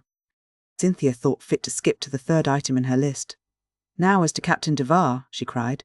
"His mother is dreadfully annoyed. She hates dull evenings, and the 4 of us were to play bridge tonight at Hereford. Why was he sent away?" "Sent away?" "Sent away," echoed Medenham in mock amazement. "Oh, come, you knew him quite well." "You said so in London. I am not exactly the silly young thing I look, Mr. Fitzroy, and Count Marigny's coincidences are a trifle far-fetched. Both he and Captain Duvar fully understood what they were doing when they arranged to meet in Bristol, and somebody must have fired a very big gun quite close to the fat little man that he should be scared off the instant he set eyes on me." Then Medenham resolved to end a catechism that opened up illimitable vistas, for he did not want to lose Cynthia just yet, and there was no knowing what she might do if she suspected the truth. Although, if the situation was strictly dissected, Mrs. Duvar's chaperonage was as useful to him as the lady herself intended it to be to Marigny. There was a vital difference between the two sets of circumstances. He had been pitchforked by fate into the company of a charming girl whom he was learning to love as he had never loved woman before, whereas the members of the money-hunting gang, whose scheme he had accidentally overheard at Brighton, were engaged in a deliberate intrigue, outlined in Paris as soon as Mr. Vanrenen planned the motor tour for his daughter, and perfected during Cynthia's brief stay in London. So he appealed for her forbearance on a plea that he imagined was sure to succeed. "I don't wish to conceal from you that Captain Devar and I have fallen out in the past," he said, "but I am genuinely sorry for his mother, who certainly does not know what a rascal he is. Don't ask me for further details now, Miss Vanrenen. He will not cross your path in the near future, and I promise to tell you the whole story long before there is any chance of your meeting him again." For some reason, deep hidden yet delicately distinct, Cynthia extracted a good deal more from that simple speech than the mere words implied. The air of the Downs was peculiarly fresh and strong in the centre of the bridge, a fact which probably accounted for the vivid colour that lit her face and added lustre to her bright eyes. At any rate, she dropped the conversation suddenly. "Mrs. Duval will be growing quite impatient," she said, with an admirable assumption of ease, "and I want to buy some pictures of this pretty toy bridge of yours. What a pity the light is altogether wrong for a snapshot, and it is so stupid to use films when one knows that the sun is in the camera." Whereat Medenham breathed freely again, while thanking the gods for the delightfully effective resources that every woman, even a candid, outspoken Cynthia, has at her fingers' ends. The simplest means of reaching the Gloucester Road was to run back past the hotel, but the goddess of happy chance elected, for her own purposes, that Medenham should ask a policeman to direct him to Cabot's Tower, and, the man having the brain of a surveyor, he was sent through by streets that saved a few yards perhaps, but cost him many minutes in stopping to inquire the way. Hence he missed an amazing sight. The merest glimpse of Count Edward Marigny's new acquaintance would surely have pulled him up, if it did not put an end to the tour forthwith. But that was not to be. Blissfully unconscious of the fact that the Frenchman was eagerly explaining to a dignified yet strangely perturbed old gentleman that the car number XL4000, containing a young American lady and her friend, and driven by a conceited puppy of a chauffeur who suffered badly from T-to-Monty, had just gone up the hill to the left, Medenham at last reached the open road, and the Mercury leaped forward as if Gloucester would hardly wait till it arrived there.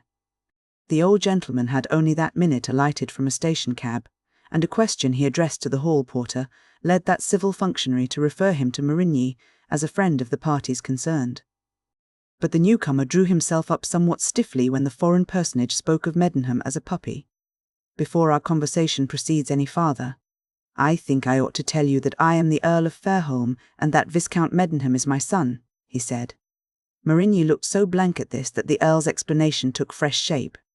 "I mean," he went on, perceiving that his hearer was none the wiser, "I mean that the chauffeur you allude to is Viscount Medenham. Marigny, though born on the banks of the Loire, was a southern Frenchman by descent, and the hereditary tint of olive in his skin became prominent only when his emotions were aroused. Now the pink and white of his complexion was tinged with yellowish green. Never before in his life had he been quite so surprised. Never. He said his name was Fitzroy, was all he could gasp. So it is, the dog. Took the family name and dropped his title in order to go gallivanting about the country with this young person. An American, I am told, and with that detestable creature, Mrs. Devar. Nice thing. No wonder Lady Porthcawl was shocked. May I ask, sir, who you are?" Lord Fairholme was very angry, and not without good reason. He had travelled from London at an absurdly early hour in response to the urgent representations of Susan, Lady St. Maur, to whom her intimate friend, Millicent Porthcawl, had written a thrilling account of the goings on at Bournemouth. It happened that the Countess of Porthcawl's bedroom overlooked the carriage, way in front of the Royal Bath Hotel, and, when she recovered from the stupor of recognising Medenham in the chauffeur of the Vanrenen equipage, she gratified her spite by sending a lively and wholly distorted version of the tour to his aunt. The letter reached Curzon Street during the afternoon, and exercised a remarkably restorative effect on the now convalescent lover of forced strawberries. Lady St. Maur ordered her carriage, and was driven in a jiffy to the Fairholme mansion in Cavendish Square, where she and her brother indulged in the most lugubrious opinions as to the future of poor George. They assumed that he would fall an easy prey to the wiles of a designing American. Neither of them had met many citizens of the United States, and each shared to the fullest extent the common British dislike of every person and everything that is new and strange. So they had visions of a Countess of Fairholme who would speak in the weird tongue of Chicago, whose name would be Mamie, who would call the Earl Popper Number 2 and prefix every utterance with say or my land. Both brother and sister had laughed many a time at the stage version of a Briton as presented in Paris, but they forgot that the average Englishman's conception of the average American is equally ludicrous in its blunders. In devising means to save George, they flew into a panic. Lady St. Maur telegraphed a frantic appeal to Lady Porthcawl for information, but dear Millicent took thought, saw that she was already sufficiently committed, and caused her maid to reply that she had left Bournemouth for the weekend. A telegram to the hotel manager produced more definite news. Cynthia, providing against the receipt of any urgent message from her father, had given the College Green Hotel as her address for the night, but this intelligence arrived too late to permit of the Earl's departure till next morning. Lady Porthcawl's hint that the devoted George was travelling incognito prevented the use of wire or post. If the infatuated Viscount were to be brought to reason, there was nothing for it but that the Earl should hurry to Bristol by an early train next morning. He did hurry, and arrived 5 minutes too late. Marigny, of course, saw that lightning had darted from a summer sky. If the despised chauffeur had proved such a tough opponent, what would happen now that he turned out to be a sprig of the aristocracy? He guessed at once that the Earl of Fairholme appraised Cynthia Vanrenen by the diva standard. He knew that 5 minutes in Cynthia's company would alter this doughty old gentleman's views so greatly that his present fury would give place to idolatry. No matter what the cost, they two must not meet, and it was very evident that if Hereford were mentioned as the night's rendezvous, the Earl would proceed there by the next train. What was to be done? He decided promptly. Lifting his hat and offering Lord Fairholme his card, he made up his mind to lie, and lie speciously, with circumstantial detail and convincing knowledge. "I happened to meet the Vanrenens in Paris," he said. "Business brought me here, and I was surprised to see Miss Vanrenen without her father. You will pardon my reference to your son, I am sure. His attitude is explicable now. He resented my offer of friendly assistance to the young lady. Perhaps he thought she might avail herself of it." "Assistance? What is the matter?" She had arranged for a car to meet her here. As it was not forthcoming, she altered her plans for a tour of Oxford, Kenilworth, and Warwick, and has gone in Viscount Medenham's. "Ah, yes.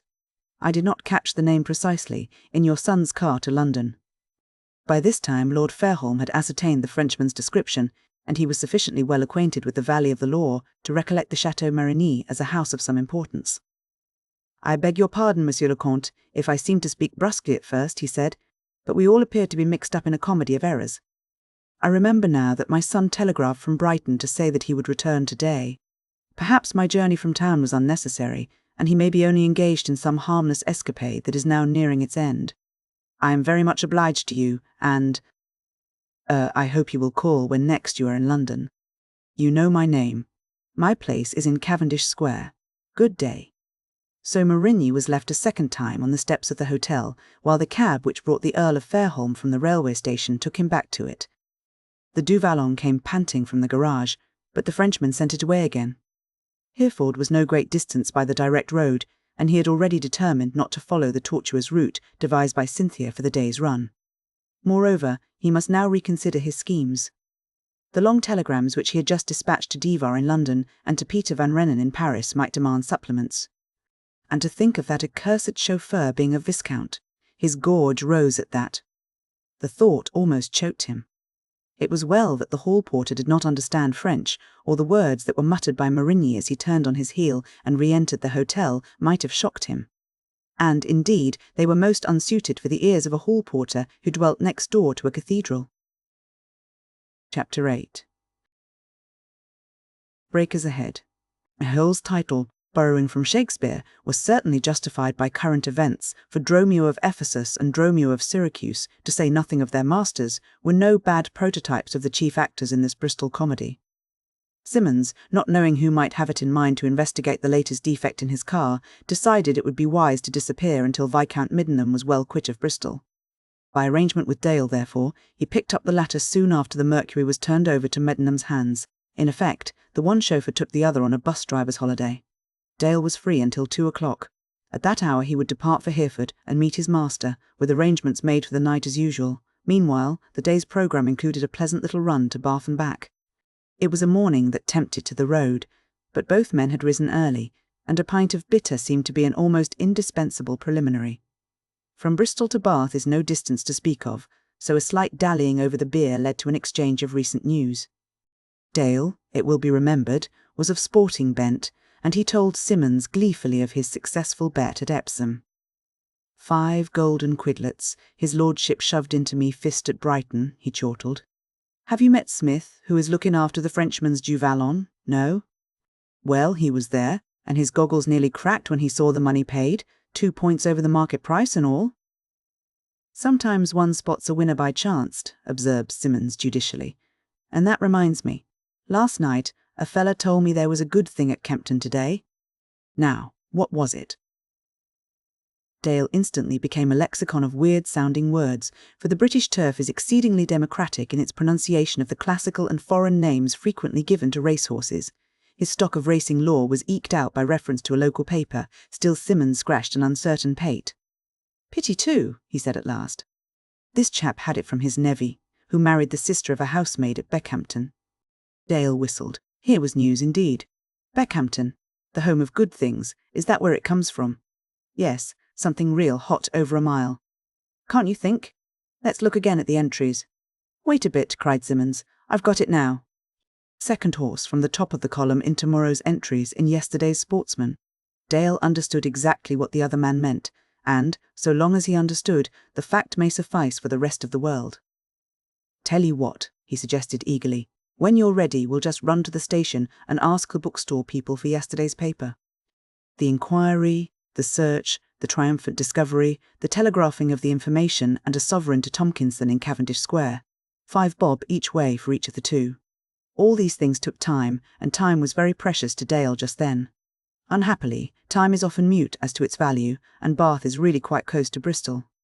The choice secret of the Beckhampton stable was safely launched, in its speculative element at any rate, and Dale was about to seat himself beside Simmons when an astonished and somewhat irate old gentleman hooked the handle of an umbrella into his collar and shouted, "Confound you, Dale! What are you doing here, and where is your master?" Dale's tanned face grew pale.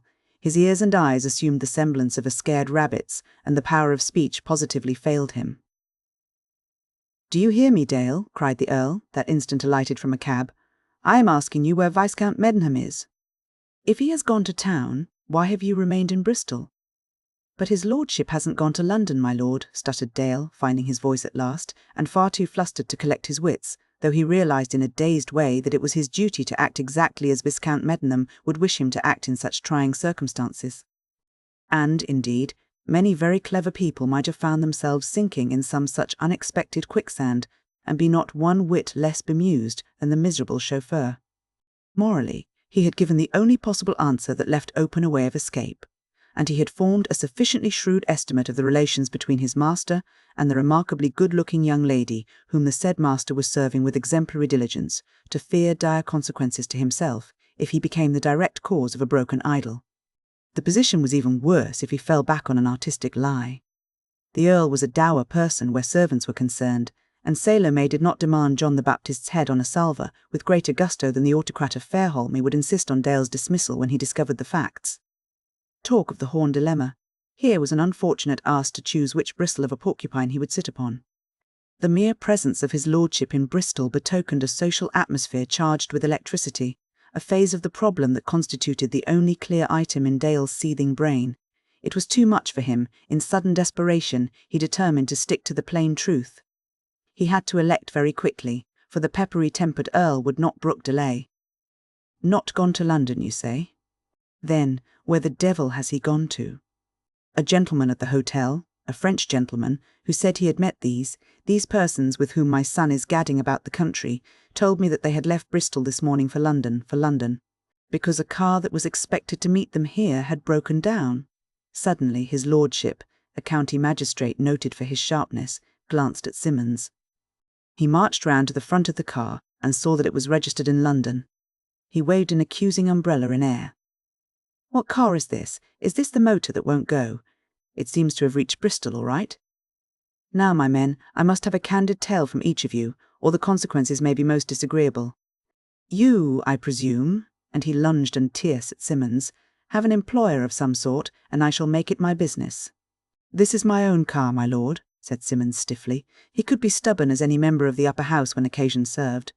"Your lordship needn't use any threats. Just ask me what you like and I'll answer if I can." Fairholme, by no means a hasty man in the ordinary affairs of life, and only upset now by the unforeseen annoyances of an unusually disquieting mission, realized that he was losing caste. It was a novel experience to be rebuked by a chauffeur, but he had the sense to swallow his wrath. "Perhaps I ought to explain that I am particularly anxious to see Lord Medenham," he said more calmly. "I left London at 8 o'clock this morning, and it is most irritating to have missed him by a few minutes. I only wish to be assured as to his whereabouts, and, of course, I have no reason to believe that any sort of responsibility for my son's movements rests with you." "That's all right, my lord," said Simmons. "Viscount Medenham was very kind to me last Wednesday. I had a first-rate job, and was on my way to the Savoy Hotel to take it up, when a van ran into me and smashed the transmission shaft. His lordship met me in Down Street and offered to run my two ladies to Epsom and along the south coast for a day or two while I repaired damages. I was to turn up here, and here I am. But it suited his arrangements better to go on with the tour, and that is all there is to it. A bit of a joke, I call it." "Yes, my lord, that's hit exactly," put in Dale, with a nervous eagerness that demanded the help of not less than 2 aspirates. The Earl managed to restrain another outburst. "Nothing to cavil at so far," he said with forced composure. "The only point that remains is, where is Lord Medenham now?" "Somewhere between here and Gloucester, my lord," said Simmons. "Gloucester? That is not on the way to London?" No reply. Neither man was willing to bell the cat. Finding Simmons a tough customer, Fairholme tackled Dale. Come, this is rather absurd," he cried. "Fancy my son's chauffeur jibbing at my questions. Once and for all, Dale, where shall I find Lord Medenham tonight?" There was no escape now. Dale had to blurt out the fatal word, "Hereford, are you sure?" "Yes, my lord, I'm going there with his lordship's portmanteau." The head of the Fitzroy clan turned to Simmons again. "Will you drive me to Gloucester?" he asked. "No, my lord, I'm under contract to remain in Bristol 5 days." "Very well. Stop in Bristol, and be D to you. Is there any reason why you should not take me to pick up my son's belongings? Then Dale and I can go to Hereford by train. Viscount Medenham is devilish particular about his linen. If I stick to his shirts, I shall meet him sometime today, I suppose." Simmons sought Dale's counsel by an underlook, but that hapless sportsman could offer no suggestion, so the other made the best of a bad business. "I'll do that, of course, my lord," he said with alacrity. "Just grab his lordship's dressing-case from that porter and shove it inside," he went on, eyeing Dale fiercely, well knowing that the whole collapse arose from a cause but too easily traced. "No, no," broke in the Earl, whose magisterial experiences had taught him the wisdom of keeping witnesses apart. "Dale comes with me. I want to sift this business thoroughly. Put the case in front. We can pile the other luggage on top of it. Now, Dale, jump inside. Your friend knows where to go, I expect." Thus did 2 bizarre elements intrude themselves into the natural order of things on that fine morning in the west of England. The very shortness of the road between Bristol and Bath apparently offered an insuperable obstacle to the passage of Simmons' car along it, and some unknown chap, whose nevy had married the sister of a Beckhampton housemaid, became the predominating factor in a situation that affected the fortunes of several notable people. For his part, Lord Fairholme gave no further thought to Marigny. It did not even occur to him it might be advisable to call again at the College Green Hotel, since Medenham had slept elsewhere, and Hereford was now the goal. Certainly, the Frenchman's good fairy might have pushed her good offices to excess by permitting him to see, careering about Bristol with a pair of chauffeurs, the man whom he believed to be then on the way to London. But fairies are unreliable creatures, apt to be off with a hop, skip, and a jump, and, in any case, Marigny was writing explicit instructions to Divar, though he would have been far more profitably employed in lounging outside the hotel. So everybody was dissatisfied, more or less, the quaking Dale more, perhaps, than any, and the person who had absolutely no shadow of care in his soul was Medenham himself, at that moment guiding the Mercury along the splendid highway that connects Bristol with Gloucester, taking the run leisurely, too, lest Cynthia should miss one fleeting glimpse of the ever-changing beauties of the Severn estuary. During one of these adagio movements by the engine, Cynthia, who had been consulting a guidebook, leaned forward with a smile on her face. "What is a lamprey?" she asked. "A special variety of eel which has a habit of sticking to stones by its mouth," said Medenham. Then he added, after a pause. Henry I was 67 years of age when he died, so the dish of lampreys was perhaps blamed unjustly. You have a good memory, she retorted. Oh, is that in your book, Miss Vanrenen? Well, here is another fact about Gloucester. Alfred the Great held a Witnagemot there in 896. Do you know what a Witnagemot is?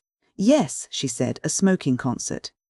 Mrs. Devar invariably resented these bits of byplay, since she could no more extract their meaning than if they were uttered in Choctaw. Some very good people live in Gloucestershire, she put in.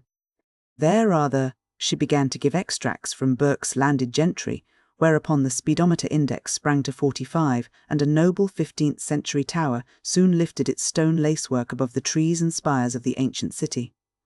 Cynthia wished to obtain some photographs of old inns, so, when they had admired the cathedral and shuddered at the memory of Richard III, who wrote at Gloucester the order to Brackenbury for the murder of the princes in the Tower of London, and smiled at Cromwell's mordant wit in saying that the place had more churches than godliness when told of the local proverb, as sure as God's in Gloucester, Medenham brought them to Northgate Street, where the New Inn, which is nearly always the most antiquated hostelry in an English town, supplied a fine example of massive timberwork, with courtyard and external galleries. The light was so perfect that he persuaded Cynthia to stand in a doorway and let him take a picture. During the focusing interval, he suggested that the day's route should be varied by leaving the coast road at Westbury and running through the Forest of Dean, where a secluded hotel in the midst of a real woodland would be an ideal place for luncheon. She agreed. Something in his tone told her that Mrs. Devar's consent to the arrangement had better be taken for granted. So they sped through the blossom-laden lanes of Gloucestershire to the leafy depths of the forest, and saw the high beeches, and the old beech, and the King's Walk, and many of the gorgeous vistas that those twin artists Spring and Summer etched on the wooded undulations of one of Britain's most delightful landscapes. As a fitting sequel to a run through fairyland, they lunched at the Speech House Hotel, where once the skins of daring trespassers on the King's preserves were wont to be nailed on the courthouse door by the Vedderers. It was Cynthia who pointed the moral. There is always an ogre's cave near the enchanted garden, she said, and those were surely ogreish days when men were flayed alive for hunting the King's deer. It is not to be wondered at if they dawdled somewhat by the way, when that way led past Offa's Dyke, through Chepstow and Tintern, and Monmouth and Simon's Yat. Indeed, Cynthia's moods alternated between wide-eyed enjoyment and sheer regret, for each romantic ruin and charming countryside not only aroused her enthusiasm, but evoked a longing to remain riveted to the spot. Yet she would not be a woman if there were not exceptions to this rule, as shall be seen in due course. Mrs. Devar, perchance tempted by the word castle, quitted the car at Chepstow and climbed to the studded oak door of one of the most perfect examples of a Norman stronghold now extant. Once committed to the role of sightseer, she was compelled to adhere to it, and before the fourth court was reached, had she known the story, she would have sympathized with the pilgrim who did not boil the peas in his shoes of penance. Chepstow Castle is a splendid ruin, but its steep gradients and rough pavements are not fitted for stout ladies who wear tight boots. To make matters worse, the feelings of Cynthia's chaperon soon became as sore as her toes. The only feature of Martin's Tower that appealed to her was its diabolical ingenuity in providing opportunities for that interfering chauffeur to assist, almost to lift, Cynthia from one mass of fallen masonry to another. Though she knew nothing of Henry Martin, she reviled his memory. She heard Fitzroy telling her wayward charge that the reformer really hated Charles I, because the king called him an ugly rascal in public, and directed that he should be turned out of Hyde Park. The words supplied a cue. Pity kings are not as powerful nowadays, she snapped. The presumption of the lower orders is becoming intolerable. Unfortunately, Martin retaliated by signing the king's death warrant, said Medenham. Of course. What else could one expect from a person of his class? But Sir Henry Martin was a celebrated judge and the son of a baronet, and he married a rich widow. These are not the prevalent democratic vices, persisted Medenham. You must have sat up half the night reading the guidebook, she cried in vexation at her blunder. Cynthia laughed so cheerfully that Mrs. Devar thought she had scored. Medenham left it at that, and was content. Both he and Cynthia knew that lack of space forbade indulgence in such minor details of history on the part of the book's compiler. Another little incident heated Mrs. Devar to boiling point. Cynthia more than once hinted that, if tired, she might wait for them in the lowermost court, where a fine tree spread its shade over some benches. But the older woman persisted in visiting every dungeon and scrambling up every broken stair. The girl took several photographs and had reached the last film in a roll when the whim seized her to pose Medenham in front of a Norman arch. "You look rather like a baron," she said gleefully. "I wish I could borrow some armour and take you in character as the gentleman who built this castle. By the way, his name was Fitz something or other. Was he a relation?" "Fitz Osborne," said Medenham. "Ah, yes. Fitzroy means king's son, doesn't it? I believe so. Well, I can imagine you scowling out of a visor. It would suit you admirably." "But I might not scowl." "Oh, yes, you would. Remember this morning, just force yourself to think for a moment that I am Monsieur—" She stopped abruptly. "A little more to the left, please, and turn your face to the sun. There, that is capital." "Why should Fitzroy scowl at the recollection of Count Edward?" demanded Mrs. de Var, her eyes devouring the telltale blush that suffused the girl's face and neck. "Only because the Count wished to supplant him as our chauffeur," came the ready answer. "I thought Monsieur Marigny's offer a very courteous one." "Undoubtedly. But as I had to decide the matter, I preferred to travel in a car that was at my own disposal." Mrs. de Var dared not go farther. She relapsed into a sulky silence. She said not a word when Cynthia occupied the front seat for the climb through Chepstow's High Street, and when the girl turned to call her attention to the view from the crest of the famous Wyncliffe, she was nodding asleep. Cynthia told Medenham, and there was a touch of regret in her voice. "Poor dear," she said in an undertone, "the castle was too much for her, and the fresh air has made her drowsy." He glanced quickly over his shoulder, and instantly made up his mind to broach a project that he had thought out carefully since his quarrel with the Frenchman. "You mean to stay in Hereford during the whole of tomorrow, Miss Vanrenen?" he asked. "Yes." "Somehow, I don't see myself scampering across the map on the British Sabbath. Besides, I am all behindhand with my letters, and my father will be telegraphing something emphatic if I don't go beyond much love on a picture postcard. Simon's yacht is exceptionally beautiful, and there is a capital little hotel there. My wire runs past the front door, the boating is superb, and there will be a brilliant moon after dinner." "And the answer is?" "That we could run into Hereford before breakfast, leaving you plenty of time to attend the morning service at the cathedral." Cynthia did not look at him, or she would have seen that he was rather baronial in aspect just then. Sad to relate, they were speeding down the Wyncliffe Gorge without giving it the undisturbed notice it merited. "I have a kind of notion that Mrs. de Var wouldn't catch on to the boating proposition," she said thoughtfully. "Perhaps not, but the river takes a wide bend there, and she could see us from the hotel veranda all the time. Guess it can't be fixed up anyhow," she sighed. Twice had she lapsed into the idioms of her native land. What, then, was the matter with Cynthia that she had forgotten her self-imposed resolution to speak only in that purer English which is quite as highly appreciated in New York as in London? It was Saturday afternoon, and they overtook and passed a breakload of bean-feasters going to Tinton. There is no mob so cruelly sarcastic as the British, and it may be that the revellers in the break envied the dusty chauffeur his pretty companion. At any rate, they greeted the passing of the car with jeers and catcalls, and awoke Mrs. de Var. It is a weakness of human nature to endeavour to conceal the fact that you have been asleep when you are supposed to be awake, so she leaned forward now and asked nonchalantly, "Are we near Hereford?" "No," said Cynthia. "We have a long way to go yet." She paused. "Are you really very tired?" she added as an afterthought. "Yes, dear, the air is positively overpowering." There was another pause. "Ah, well," sighed the girl, "we shall have a nice long rest when we stop for tea at what is the name of the place?" "Simon's Yacht." Medenham's voice was husky. Truth to tell, he was rather beside himself. He had played for a high stake and had nearly won. Even now the issue hung on a word, a mere whiff of volition, and if he knew exactly how much depended on that swing of the balance he might have been startled into a more earnest plea and spoiled everything. "But that will throw us late in arriving at Hereford," said Mrs. de Var. "Does it really matter? We shall be there all day tomorrow." "No, it is of no consequence, though Count Edward said he would meet us there." "And I refuse to pledge myself to any arrangement. In fact, I would much prefer that his countship should scorch on to Liverpool or Manchester or wherever he happens to be going." "Oh, Cynthia!" "And he going out of his way to be so friendly and agreeable." "Well, perhaps that was an unkind thing to say. What I mean is that we must feel ourselves at liberty to depart from a cut and dried schedule. Half the charm of wandering through England in an automobile is in one's freedom from timetables." Back dropped Mrs. de Var, and Medenham recovered sufficient self-control to point out to Cynthia her first glimpse of the grey walls that vie with fountains, abbey and revolks for pride of place as the most beautiful ruin in England. Certainly those old Cistercians knew how and where to build their monasteries. They had the true sense of beauty, whether in site or design, and at Tintern they chose the loveliest nook of a lovely valley.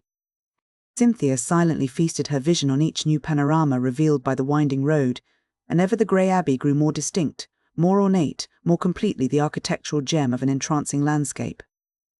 But disillusion was at hand.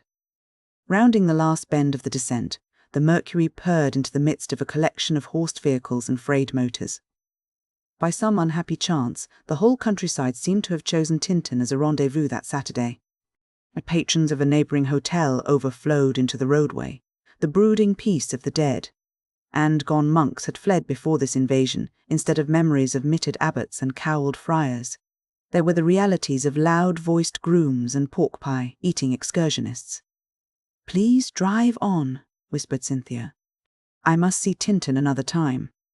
Although Medenham hoped to consume a precious hour or more in showing her the noble church, the cloisters, the chapter house, the monk's parlour, and the rest of the stone records of a quiet monastic life, he realised to the full how utterly incongruous were the enthusiastic trippers with their surroundings. The car threaded their ranks gingerly, and was soon running free along the tree-shaded road to Monmouth. Happily, that delightful old town was sufficiently familiar to him in earlier days that he was now able to supplement the general knowledge of its past, gleaned already by the girl's reading. He halted in front of the Welsh Gate on Monnow Bridge, and told her that although the venerable curiosity dates back to 1270, it is nevertheless the last defensive work in Britain in which serious preparations were made for civil war, as it was expected that the Chartists would march from Newport to attack Monmouth Gaol in 1839. 600 years, mused Cynthia aloud. If there are sermons in stones, what a history is pent in these. And how greatly it would differ from the accepted versions, laughed Medenham. Do we never know the truth, then? Oh, yes, if we are actually mixed up in some affair of worldwide importance, but that is precisely the reason why the actors remain dumb. Oddly enough, this was the first of Medenham's utterances that Mrs. Devar approved of. "Evidently you have moved in high society, Fitzroy," she chimed in. "Yes, madam," he said. "More than once, when in a hurry, I have run madly through Mayfair." "Oh, nonsense," she cried, resenting the studied civility of the madam, and ruffled by the quip. "You speak of Mayfair, yet I don't suppose you really know where it is." "I shall never forget where Down Street is, I assure you," he said cheerfully. "And pray, why Down Street in particular?" "Because that is where I met Simmons last Wednesday and arranged to take on his job." "In your mind, then, it figures as broken Down Street," cooed Cynthia. After that the Mercury crossed the Monnow, and Mrs. Devar muttered something about the mistake one made when one encouraged servants to be too familiar. But Cynthia was not to be repressed. She was bubbling over with high spirits, and amused herself by telling Medenham that Henry the Fair was born at Monmouth, and afterwards won the Battle of Agincourt. "Scraps of history not generally known," she confided to him. From the back of the car, Mrs. Devar watched them with a hawk-like intentness that showed how thoroughly those 40 winks snatched while in the Wincliffe had restored her flagging energies.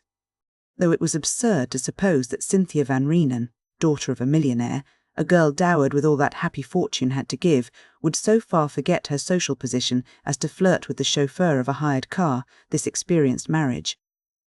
Broker did not fail to realise what a stumbling block the dreadful person was in the path of Count Edward Marini. For once in her life, Wiggy Devar forced herself to think clearly. She saw that Fitzroy was a man who might prove exceedingly dangerous where a girl's susceptible heart was concerned. He had the address and semblance of a gentleman. He seemed to be able to talk some jargon of history and literature and art that appealed mightily to Cynthia. Worst of all, he had undoubtedly ascertained, by some means wholly beyond her ken, that she and the Frenchman were in league. She was quite in the dark as to the cause of her son's extraordinary behaviour the previous evening, but she was beginning to suspect that this meddlesome Fitzroy had contrived somehow or other to banish Captain Devar as he had outwitted Marigny on the Mendips.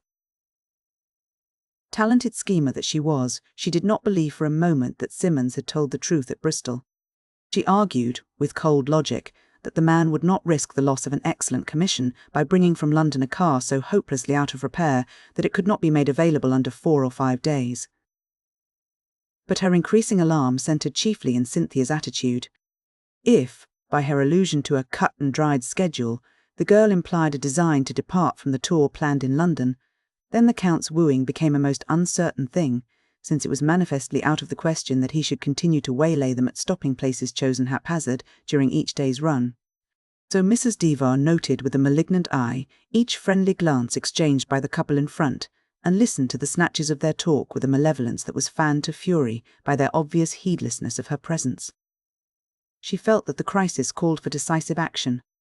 There was only one person alive to whose judgment Cynthia Vanrenen would bow, and Mrs. Devar began seriously to consider the advisability of writing to Peter Vanrenen. If any lingering doubt remained in her mind as to the soundness of this view, it was dispelled soon after they reached Simon's yacht. She was sitting in the enclosed veranda of a cosy hotel, perched on the right bank of the Wye, when Cynthia suddenly leaped up, teacup in hand, and looked down at the river. "There are the duckiest little yachts I have ever seen skimming about on that stretch of water," she cried over her shoulder. "The mere sight of them makes me taste all the dust I have swallowed between here and London. Don't you think it would be real cute to remain here tonight and run into Hereford tomorrow after an early cup of tea?" Cynthia need not have taken the trouble to avert her scarlet face from Mrs. Devar's inquisitive eyes. Indeed, Mrs. Devar herself was glad that her quick-witted and perhaps quick-tempered young friend had not surprised the wry smile that twisted her own lips. "Just as you please, Cynthia," said she amiably. Then the girl resolutely crushed the absurd emotion that led her to shirk her companion's scrutiny. She was so taken aback by this unexpected complacence in a quarter where she was prepared for opposition that she turned and laid a grateful hand on the other woman's arm. "Now, that is perfectly sweet of you," she said softly. "I would just love to see that river by moonlight, and I fancied you were a bit weary of the road. It wouldn't matter if the country were not so wonderful, but when one has to screw one's head round quickly, or one misses a castle or a prize landscape, 100 miles of that sort of thing becomes a strain." "This seems to be quite a restful place," agreed Mrs. Devar. "Have you, told Fitzroy of the proposed alteration in our arrangements?" Cynthia grew interested in the yachts again. "No," she said, "I've not mentioned it to him, yet." A maidservant entered, and Cynthia inquired if the hotel could provide 3 rooms for her party.